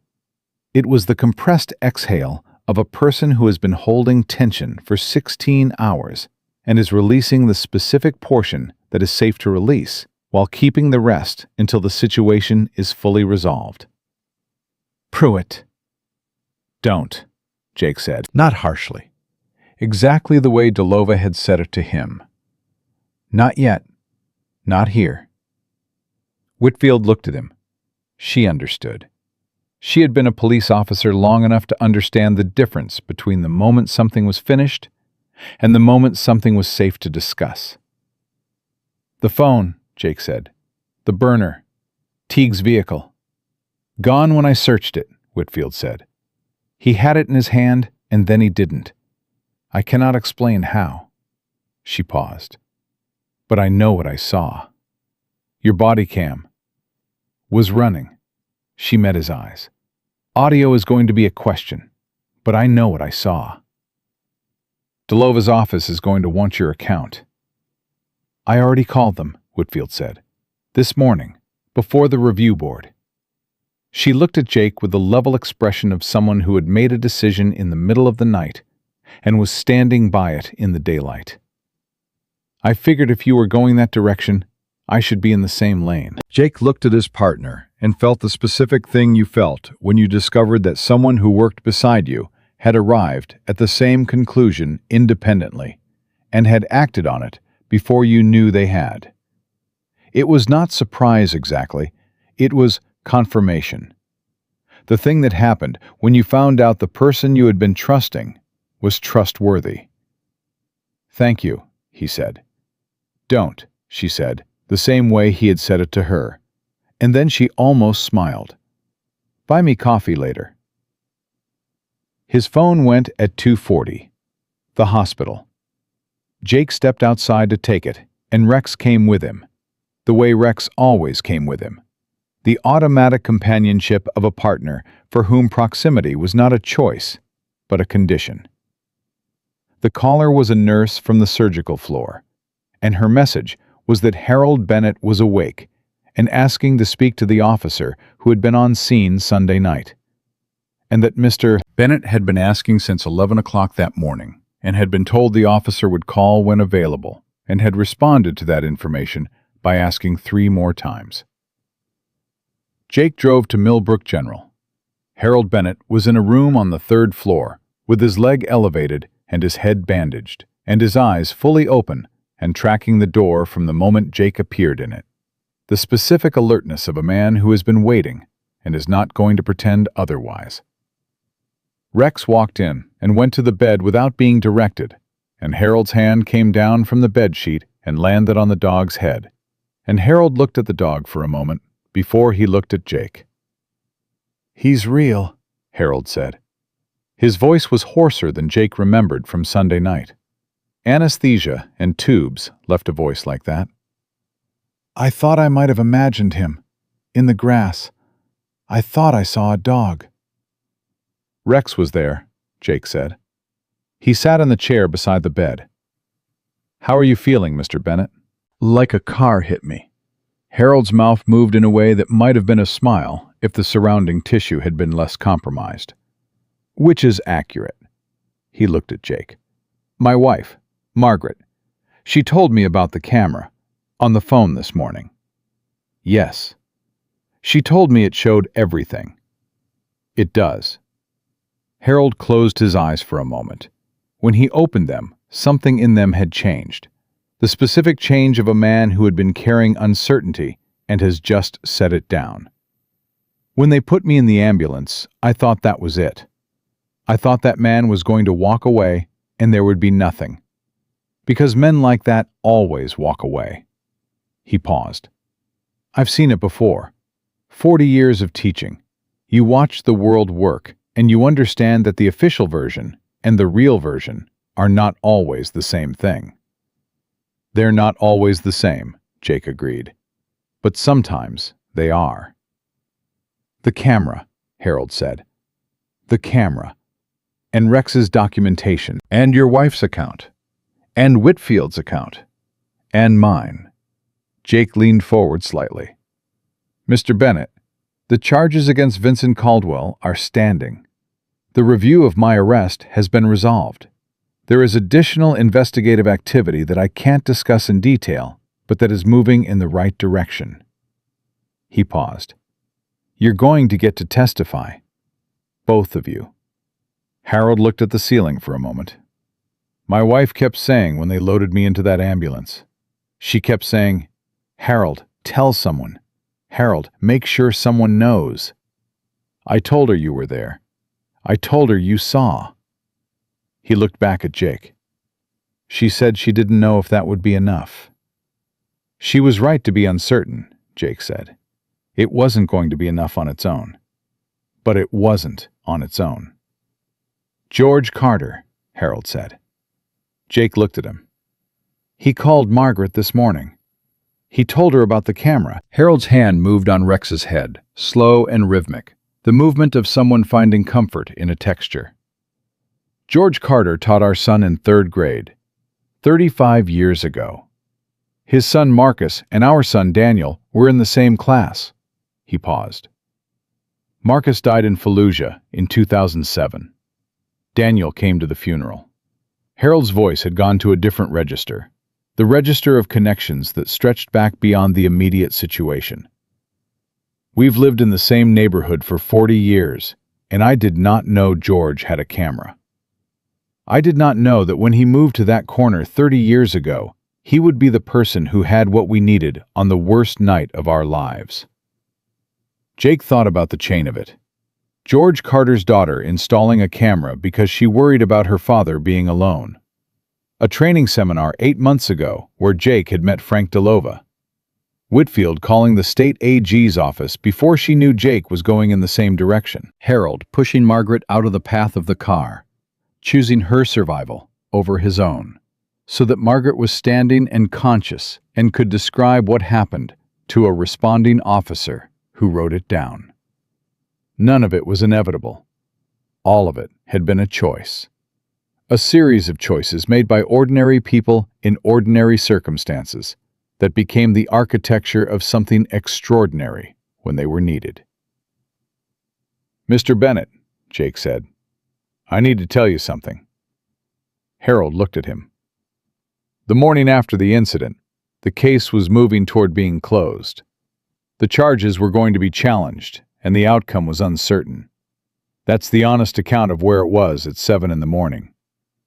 Jake held the man's gaze. The reason it moved differently is because multiple people decided independently to do what was right rather than what was safe. Your wife, George Carter, my partner Whitfield, a state investigator named Delova who I called from your street. He paused. And you. Your account to me on Sunday night. Your specific, consistent, detailed account of exactly where you were and what you heard and what you felt before the car hit you. That account is the spine of the prosecution's case. Harold was quiet for a long moment. Rex had rested his chin on the bed rail near Harold's hand, the same way he rested his chin when he understood that a person needed the specific weight of his presence rather than his attention. "I keep thinking about the moment before," Harold said. "The moment before I heard the engine. I was thinking about tomatoes. I was going to plant tomatoes closer to the fence this year." His voice cracked very slightly on the last word, and then recovered. 52 years of Sunday walks with my wife, and I was thinking about tomatoes. And now, here I am. "Here you are," Jake said. "Still here," Harold said. He said it with something that was not quite wonder and not quite defiance, and lived in the space between them, where a 70-year-old man processed the fact of his own survival.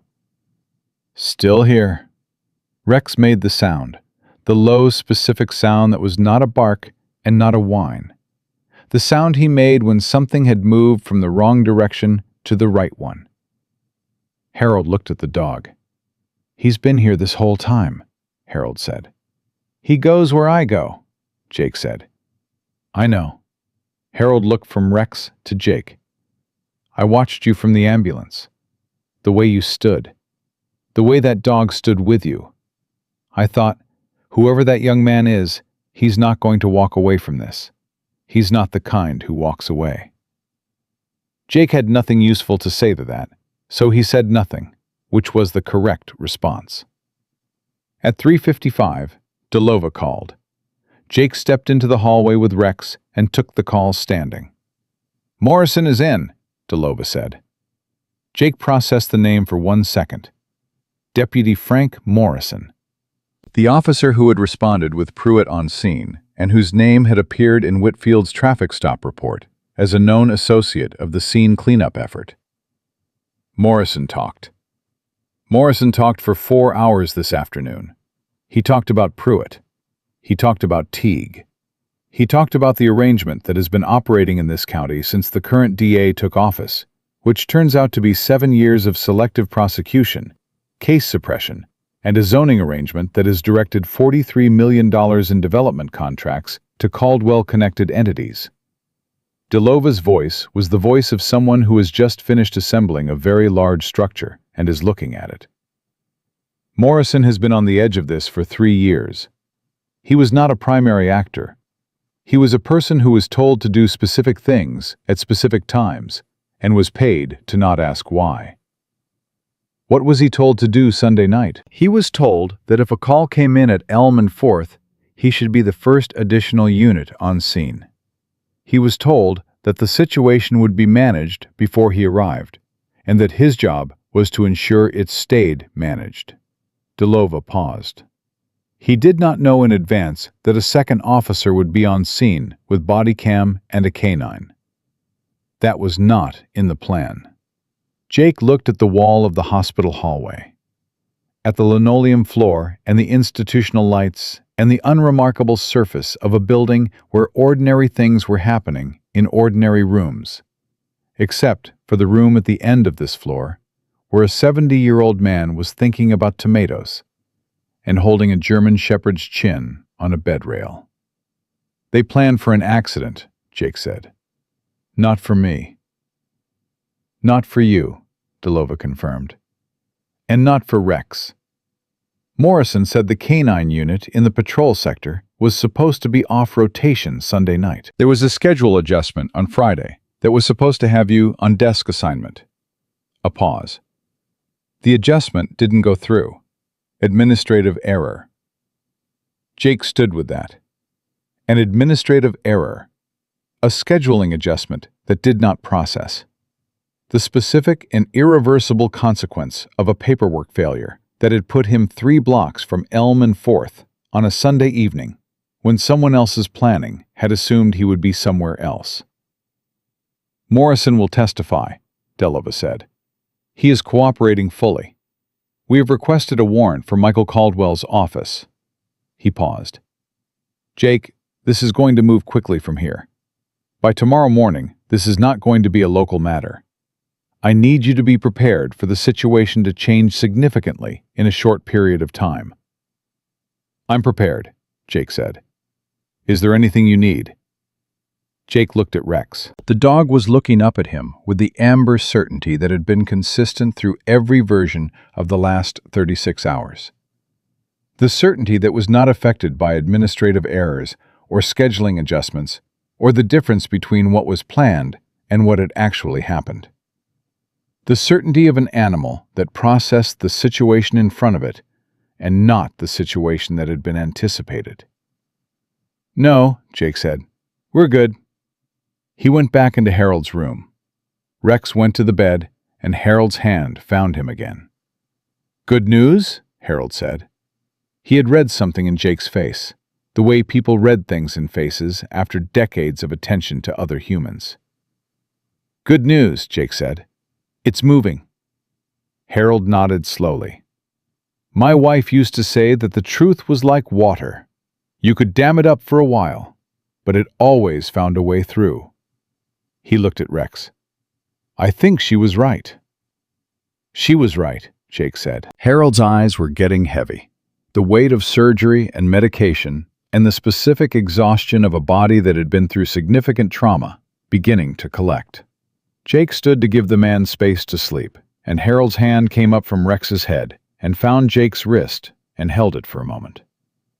Thank you, Harold said, for stopping.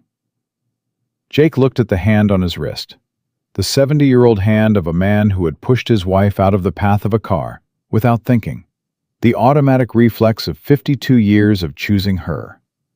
He thought about what it meant that Harold had stopped to say thank you for stopping.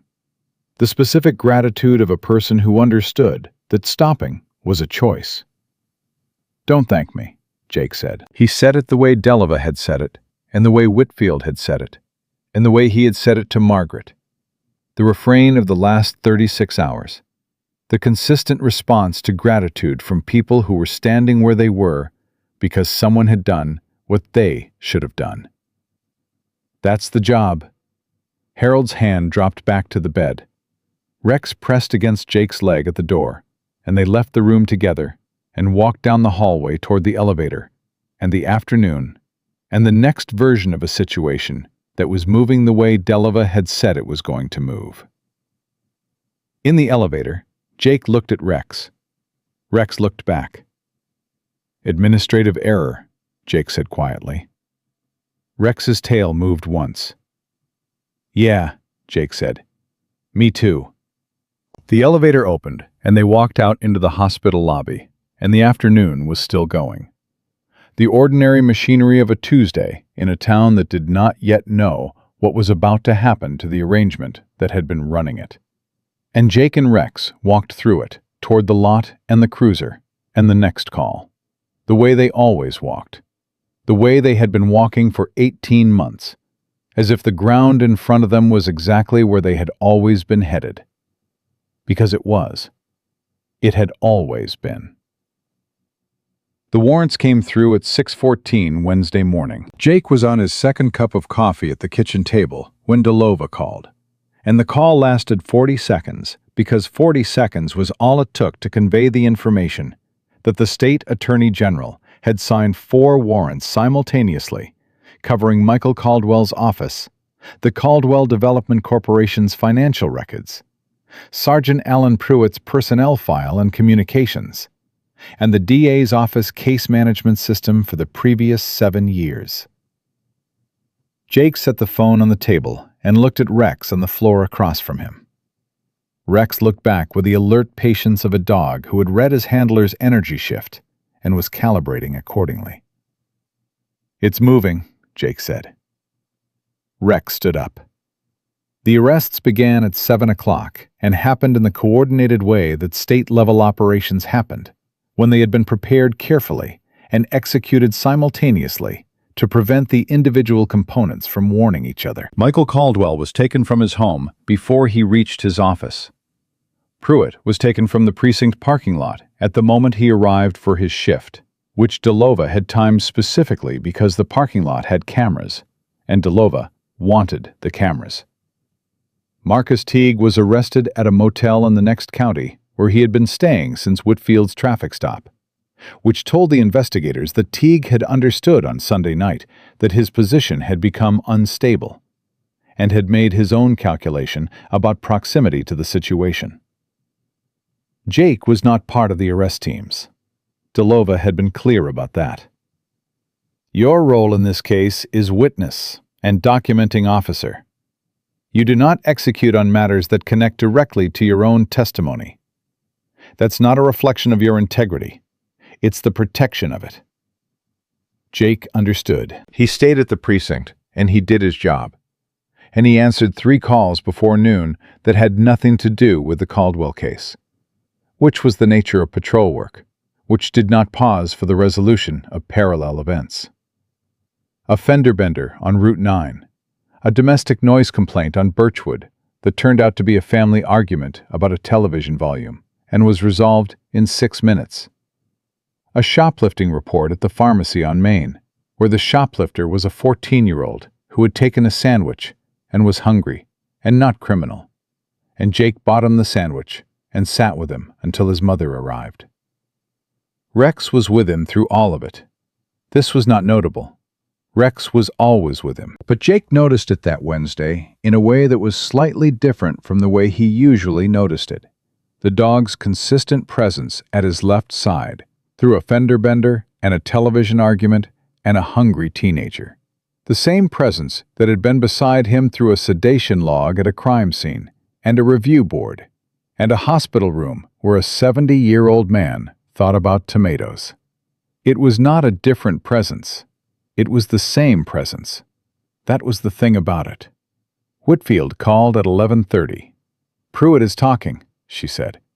"I heard it from Cho. He's been talking since they put him in the room. Delova's people said he went faster than Morrison." "What's he giving them?" Jake said. "Everything he has, which is more than Morrison had, because Pruitt was higher in the arrangement." A pause. "Jake, he told them it was supposed to be a clean scene Sunday night. He told them the schedule change that was supposed to put you on desk duty had been submitted through his authorization. He submitted it himself on Friday afternoon." Jake pulled into a parking lot and stopped. Rex shifted in the rear compartment at the vehicle's stop. He submitted the schedule change himself? Friday afternoon, 2 days before the incident.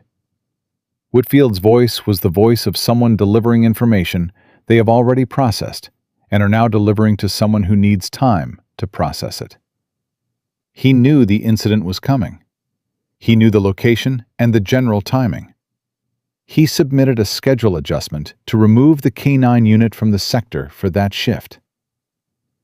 Jake sat with that for a full 10 seconds. A schedule change submitted Friday afternoon. a sedan that arrived at the scene 11 seconds after impact.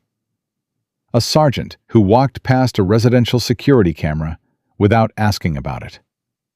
These were not reactive decisions. These were prepared positions. The accident that ended Harold Bennett's Sunday walk and broke his leg and sent him to surgery was not an accident that someone had then tried to cover up. It was a managed event that had been anticipated, prepared for, and positioned around by people with access to patrol schedules and deployment information. What was supposed to happen Sunday night, Jake said. He already knew the shape of the answer. He wanted to hear it. Morrison told them, "Without you on scene, the first responding officer would have been Morrison." Morrison had been told to document it as a pedestrian error, collect minimum evidence, and release Vincent with a warning citation for a minor traffic violation. The sedan was there to confirm the outcome. Whitfield's voice was completely flat, the flatness of someone who has felt something large and has decided not to perform it. Harold Bennett was supposed to be a statistic. Mrs. Bennett was supposed to be a shaken witness who was told she was in the wrong place. And Vincent Caldwell was supposed to drive home. Jake looked through the windshield at the parking lot. At the ordinary Wednesday afternoon of a town going about its business, while the infrastructure that had been running underneath it for 7 years was being dismantled, floor by floor, in a state attorney general's holding facility, 2 miles from where he was sitting. "The tomatoes," Jake said. "What?" "Nothing." He put the car in drive. "I'll see you at the precinct." Harold Bennett was moved from the surgical floor to a recovery room at 2 o'clock Wednesday afternoon, which meant he had his own television and a window and a slightly better chair for Margaret, who had driven back from her sister's in Roanoke that morning, the moment Jake called to tell her that the people who needed to be in custody were in custody. Margaret had arrived at the hospital with a casserole dish covered in foil, which the nurses had technically not allowed past the nurses' station, and which Margaret had technically walked past the nurses' station with anyway, because Margaret Bennett had spent 40 years as a schoolteacher and had developed a comprehensive understanding of which rules existed to protect people and which rules were administrative preferences, and she applied that understanding with precision. Jake brought Rex to the hospital that evening. He brought him because Harold had asked, and because the request had been specific, not, "Can you come by?" but, "Can you bring the dog? I'd like him to meet Margaret properly. She didn't get a proper introduction Sunday night." Which was the kind of request that said something about a person. That in the middle of everything Harold Bennett was thinking about proper introductions. Margaret was in the chair beside Harold's bed when Jake arrived, and when Rex came through the door, she stood up immediately and crossed to the dog with an urgency that was not fearful, but purposeful. The movement of someone who had been waiting for this specific moment and was not going to approach it with anything less than her full attention. She put both hands on Rex's face, the way someone held a face they were grateful to. Rex was still for it. He was still in the way he was still for the things that required stillness.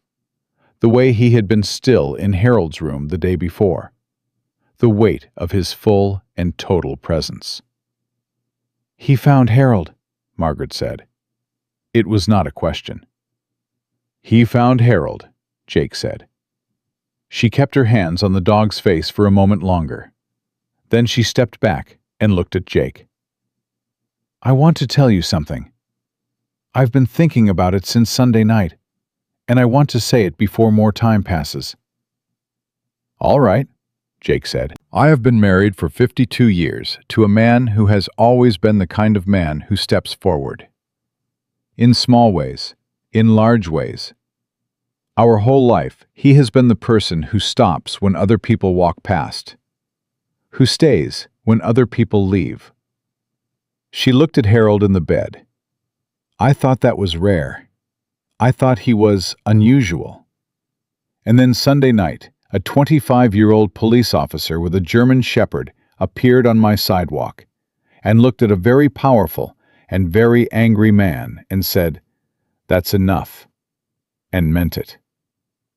She looked back at Jake, and I understood that it is not as rare as I thought, that in every generation there are people who are built for stepping forward, and they find each other eventually, across whatever distance separates them. Jake did not have an immediate response to that. He had not had an immediate response to it on Sunday night, when she had said some version of the same thing, and he did not have one now, because it was the kind of observation that sat better with acknowledgement than with argument or deflection. "Your husband," Jake said, "pushed you out of the path of that car. He chose your life over his own in a fraction of a second, without deliberating. That is not a small thing." Margaret's eyes filled. "He always does," she said. 52 years, and he always does." Harold said from the bed, in the dry, careful voice of a man conserving energy, but unwilling to be left out of a conversation about himself, "I'm right here." Margaret wiped her eyes and turned to him. "I know you're right here. I'm talking about you." "Favorably, I hope." "Extremely favorably." She sat back down beside him. "Don't interrupt." Harold looked at Jake with the expression of a man who had been having a particular version of this experience for 52 years and had made his peace with it. "She always wins," he said. "I can see that," Jake said. Rex had moved to the bed during this exchange and had his chin on the rail again, the specific and voluntary positioning of an animal that had identified where he was needed. Harold's hand found the dog's head without looking. The movement was already automatic, already familiar, the way you found things in the dark that you knew the location of. Delova called at 6:30. Jake stepped into the hallway. "Michael Caldwell took a plea agreement at 4 this afternoon," Delova said. 7 counts: conspiracy, obstruction of justice, abuse of office, and 4 counts of corruption of public process, covering the zoning arrangement and the case suppressions over the past 7 years. He did not want to go to trial with the volume of documentation we have, and his attorney agreed with him. A pause. "He is cooperating fully with the prosecution of Vincent." "Vincent's trial," Jake said, "will proceed. He did not take a plea.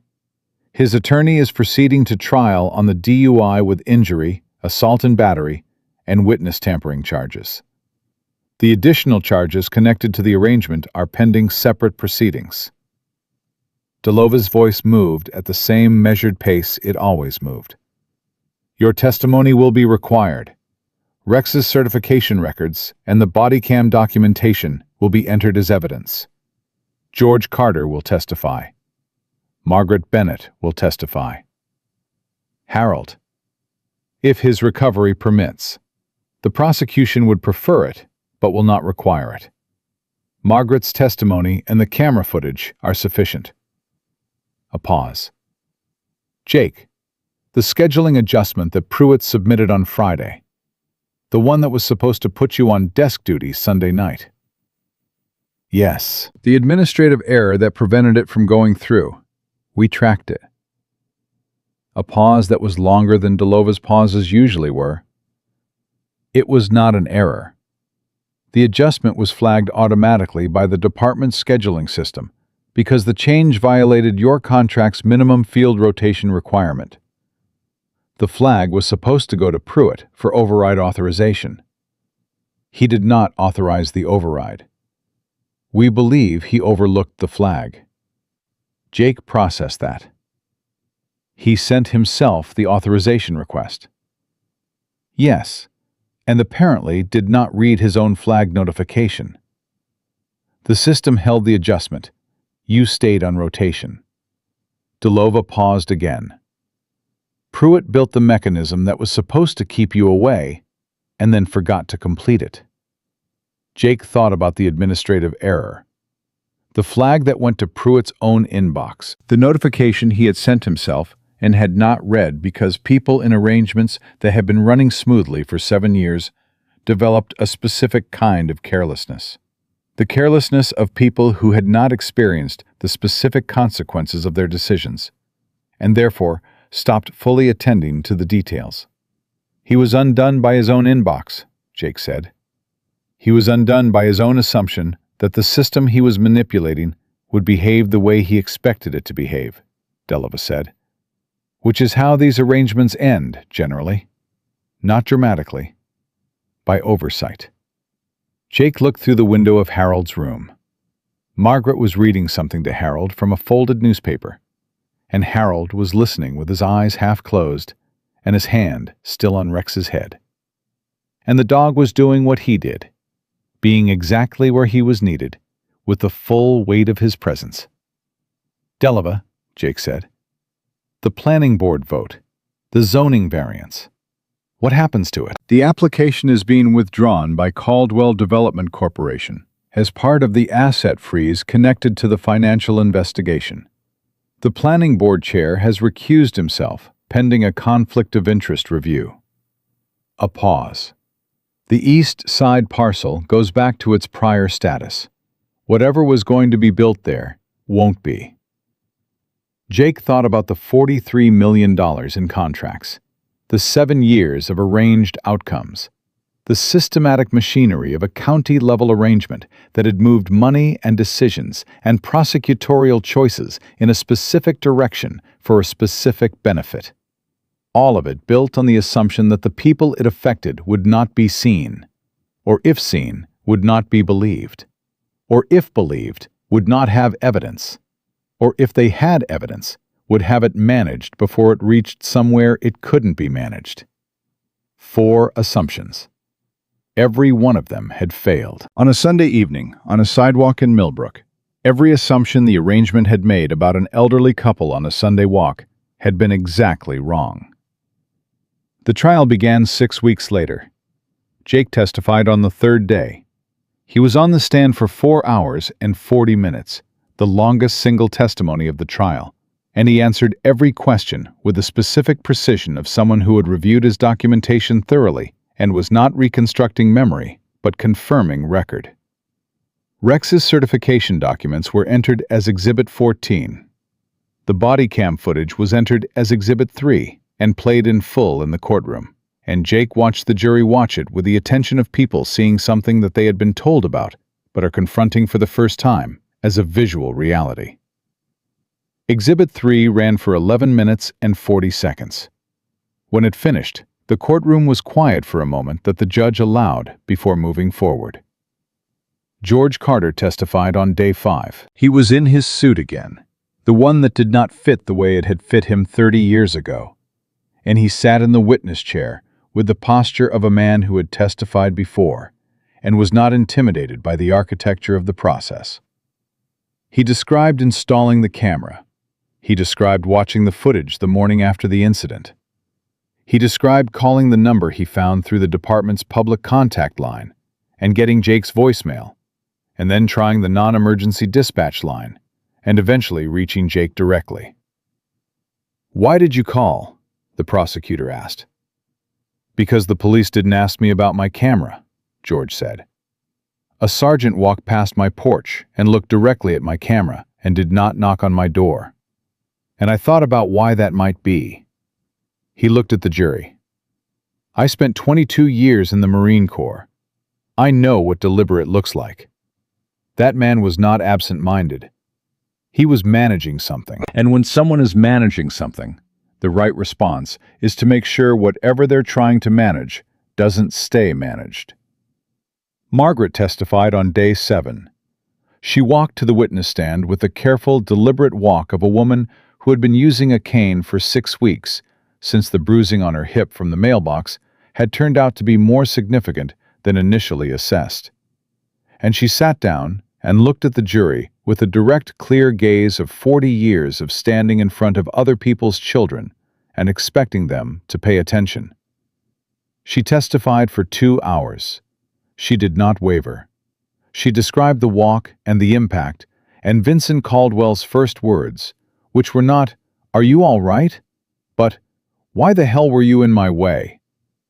and she described being grabbed and shaken, and looking at the gold watch on the arm that was raised and closing her eyes.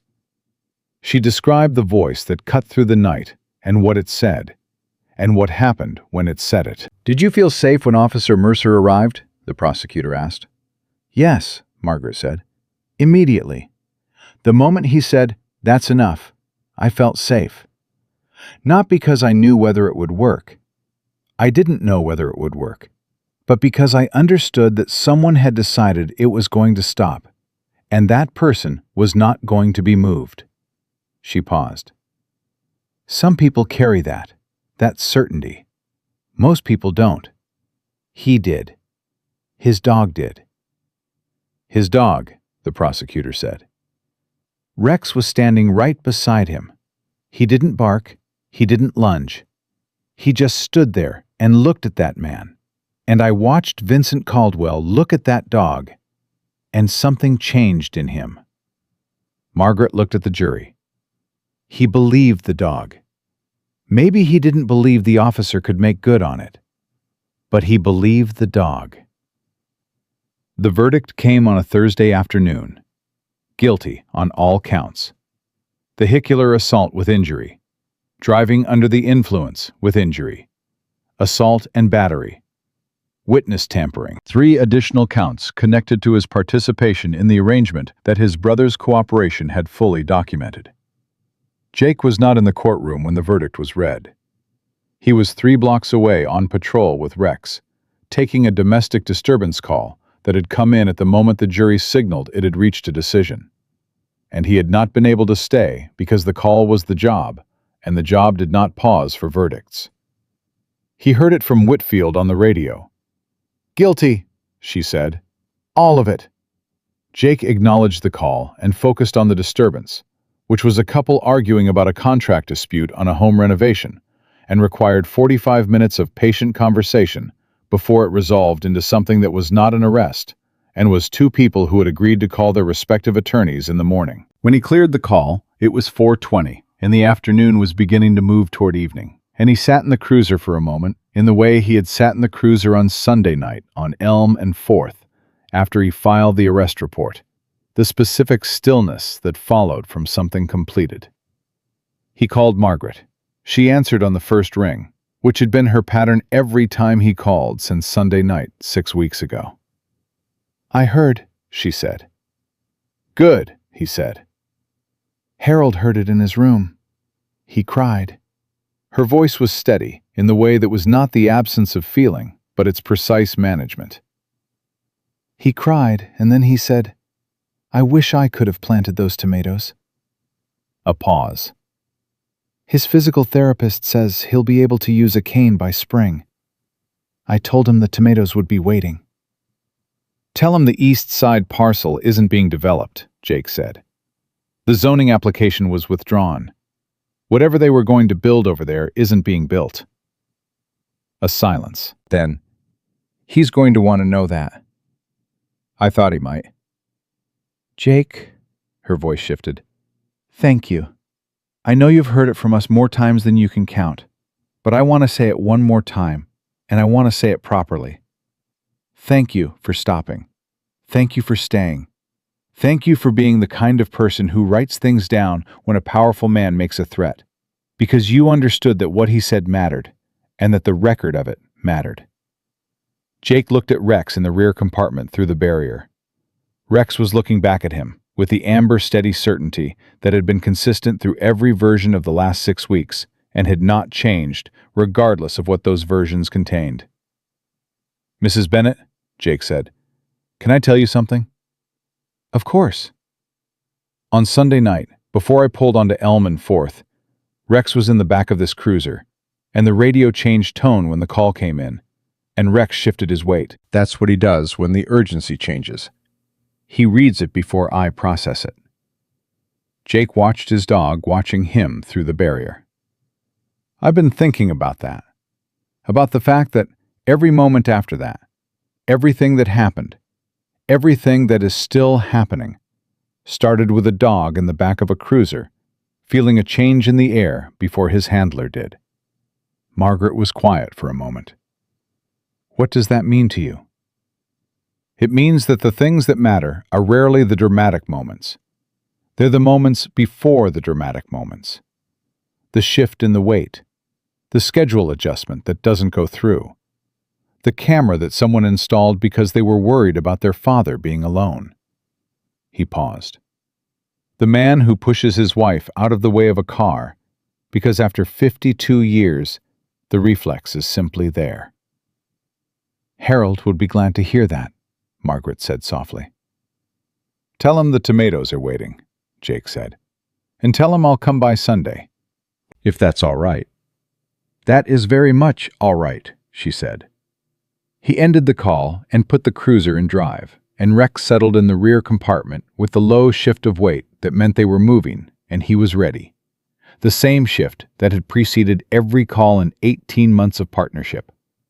The same shift that had preceded Sunday night 6 weeks ago, when a radio changed tone, and a dog read the air, and a 25-year-old officer on patrol turned his lights on and drove toward a sidewalk where two people were holding hands and not yet knowing what was coming. Alan Pruitt entered a guilty plea 4 weeks after the Caldwell verdict. He received 3 years and lost his pension and his certification, the specific consequence of someone who had spent 15 years making a series of small surrenders and discovered at the end of them that the surrenders had been cumulative. Marcus Teague received 18 months. The planning board chair resigned and was not charged, which was its own kind of consequence, the kind that followed a person into every version of what came after. Michael Caldwell served his agreement and cooperated fully with the remaining proceedings, which was the deal he had made and which did not make him a different person than the one who had made the arrangement in the first place, but which made him useful in the specific and finite way that cooperation made people useful. Vincent Caldwell's sentencing was on a Tuesday morning in January. Jake was in the courtroom for that. He sat in the gallery with Rex at his feet, within department regulation and with Captain Cho's explicit approval. And he watched Vincent Caldwell stand before a federal judge and hear the number that the jury's verdict and the prosecution's documentation and the 7-year weight of an arrangement's consequences had produced. 11 years. Vincent did not react visibly when the number was read. He stood with the specific stillness of a man who had already processed the outcome and was now experiencing the formality of its announcement. When he was led away, he did not look at the gallery. He did not look at Jake. He looked straight ahead, and then he was gone. Jake sat for a moment after the courtroom began to clear. Rex was still at his feet. He thought about the 11-second sedan, about the schedule adjustment that didn't go through, about the inbox notification that Pruitt had sent himself and had not read. He thought about George Carter's daughter installing a camera because she worried about her father being alone, and about the specific chain of care and attention and ordinary human feeling that had produced a time-stamped video file that could not be argued with. He thought about Harold Bennett thinking about tomatoes in the last moment before his life changed, and about the fact that Harold was going to plant those tomatoes in the spring, closer to the fence, with more sunlight, exactly as he had been planning for years. He stood. Rex stood with him. They walked out of the courtroom and into the January morning, and the air was cold and clear, and Rex turned his face up into it the way he always did, reading what was there, the total attentive presence of an animal for whom the world was always fully worth paying attention to. Some things in this world are arranged to keep the truth buried. They are arranged carefully, over years, by people with resources and access and the specific confidence of those who have never been held accountable. They build their arrangements on the assumption that ordinary people will not see what is happening, or will see it and be unable to prove it, or will be able to prove it and be unable to make anyone listen. They are wrong about ordinary people. They are wrong about what ordinary people will do when their neighbors are hit by a car on a Sunday night and left bleeding on a sidewalk, while a drunk man with a gold watch tells them to blame themselves. They are wrong about what a retired Marine does when he reviews his camera footage and understands that the police did not come to his door because they were afraid of what was on it. They are wrong about what a 25-year-old officer does when a powerful man asks him if he wants to keep his job. And they are consistently, completely, irreversibly wrong about what happens when a working dog plants his feet and reads the air and makes a decision that his handler trusts enough to follow into the dark. The arrangement in Millbrook is over. Harold Bennett's tomatoes are going in the ground in March. Rex goes where Jake goes. And on Sunday evenings, in the 3 blocks between the First Baptist Church on 5th and the Bennett House on 2nd, 2 people walk home holding hands, the way they have walked home for 52 years. Because the sidewalk is theirs, and always was, and now the world has the record to prove it. Some things, once they have been seen and documented and fought for and won, cannot be made invisible again. That is not luck. That is what happens when the people who are supposed to stop actually stop. It is what happens when the ones who are supposed to stay actually stay. And it is what a dog has always known before anyone thought to ask him. If this story reached you, share it with someone who needs to remember that the truth finds a way. Leave your city in the comments. Tell us your dog's name. And if you believe that loyalty and courage still change the world, write Amen below. God bless every person who stops when others keep walking. And God bless every dog who already knows the difference before we do.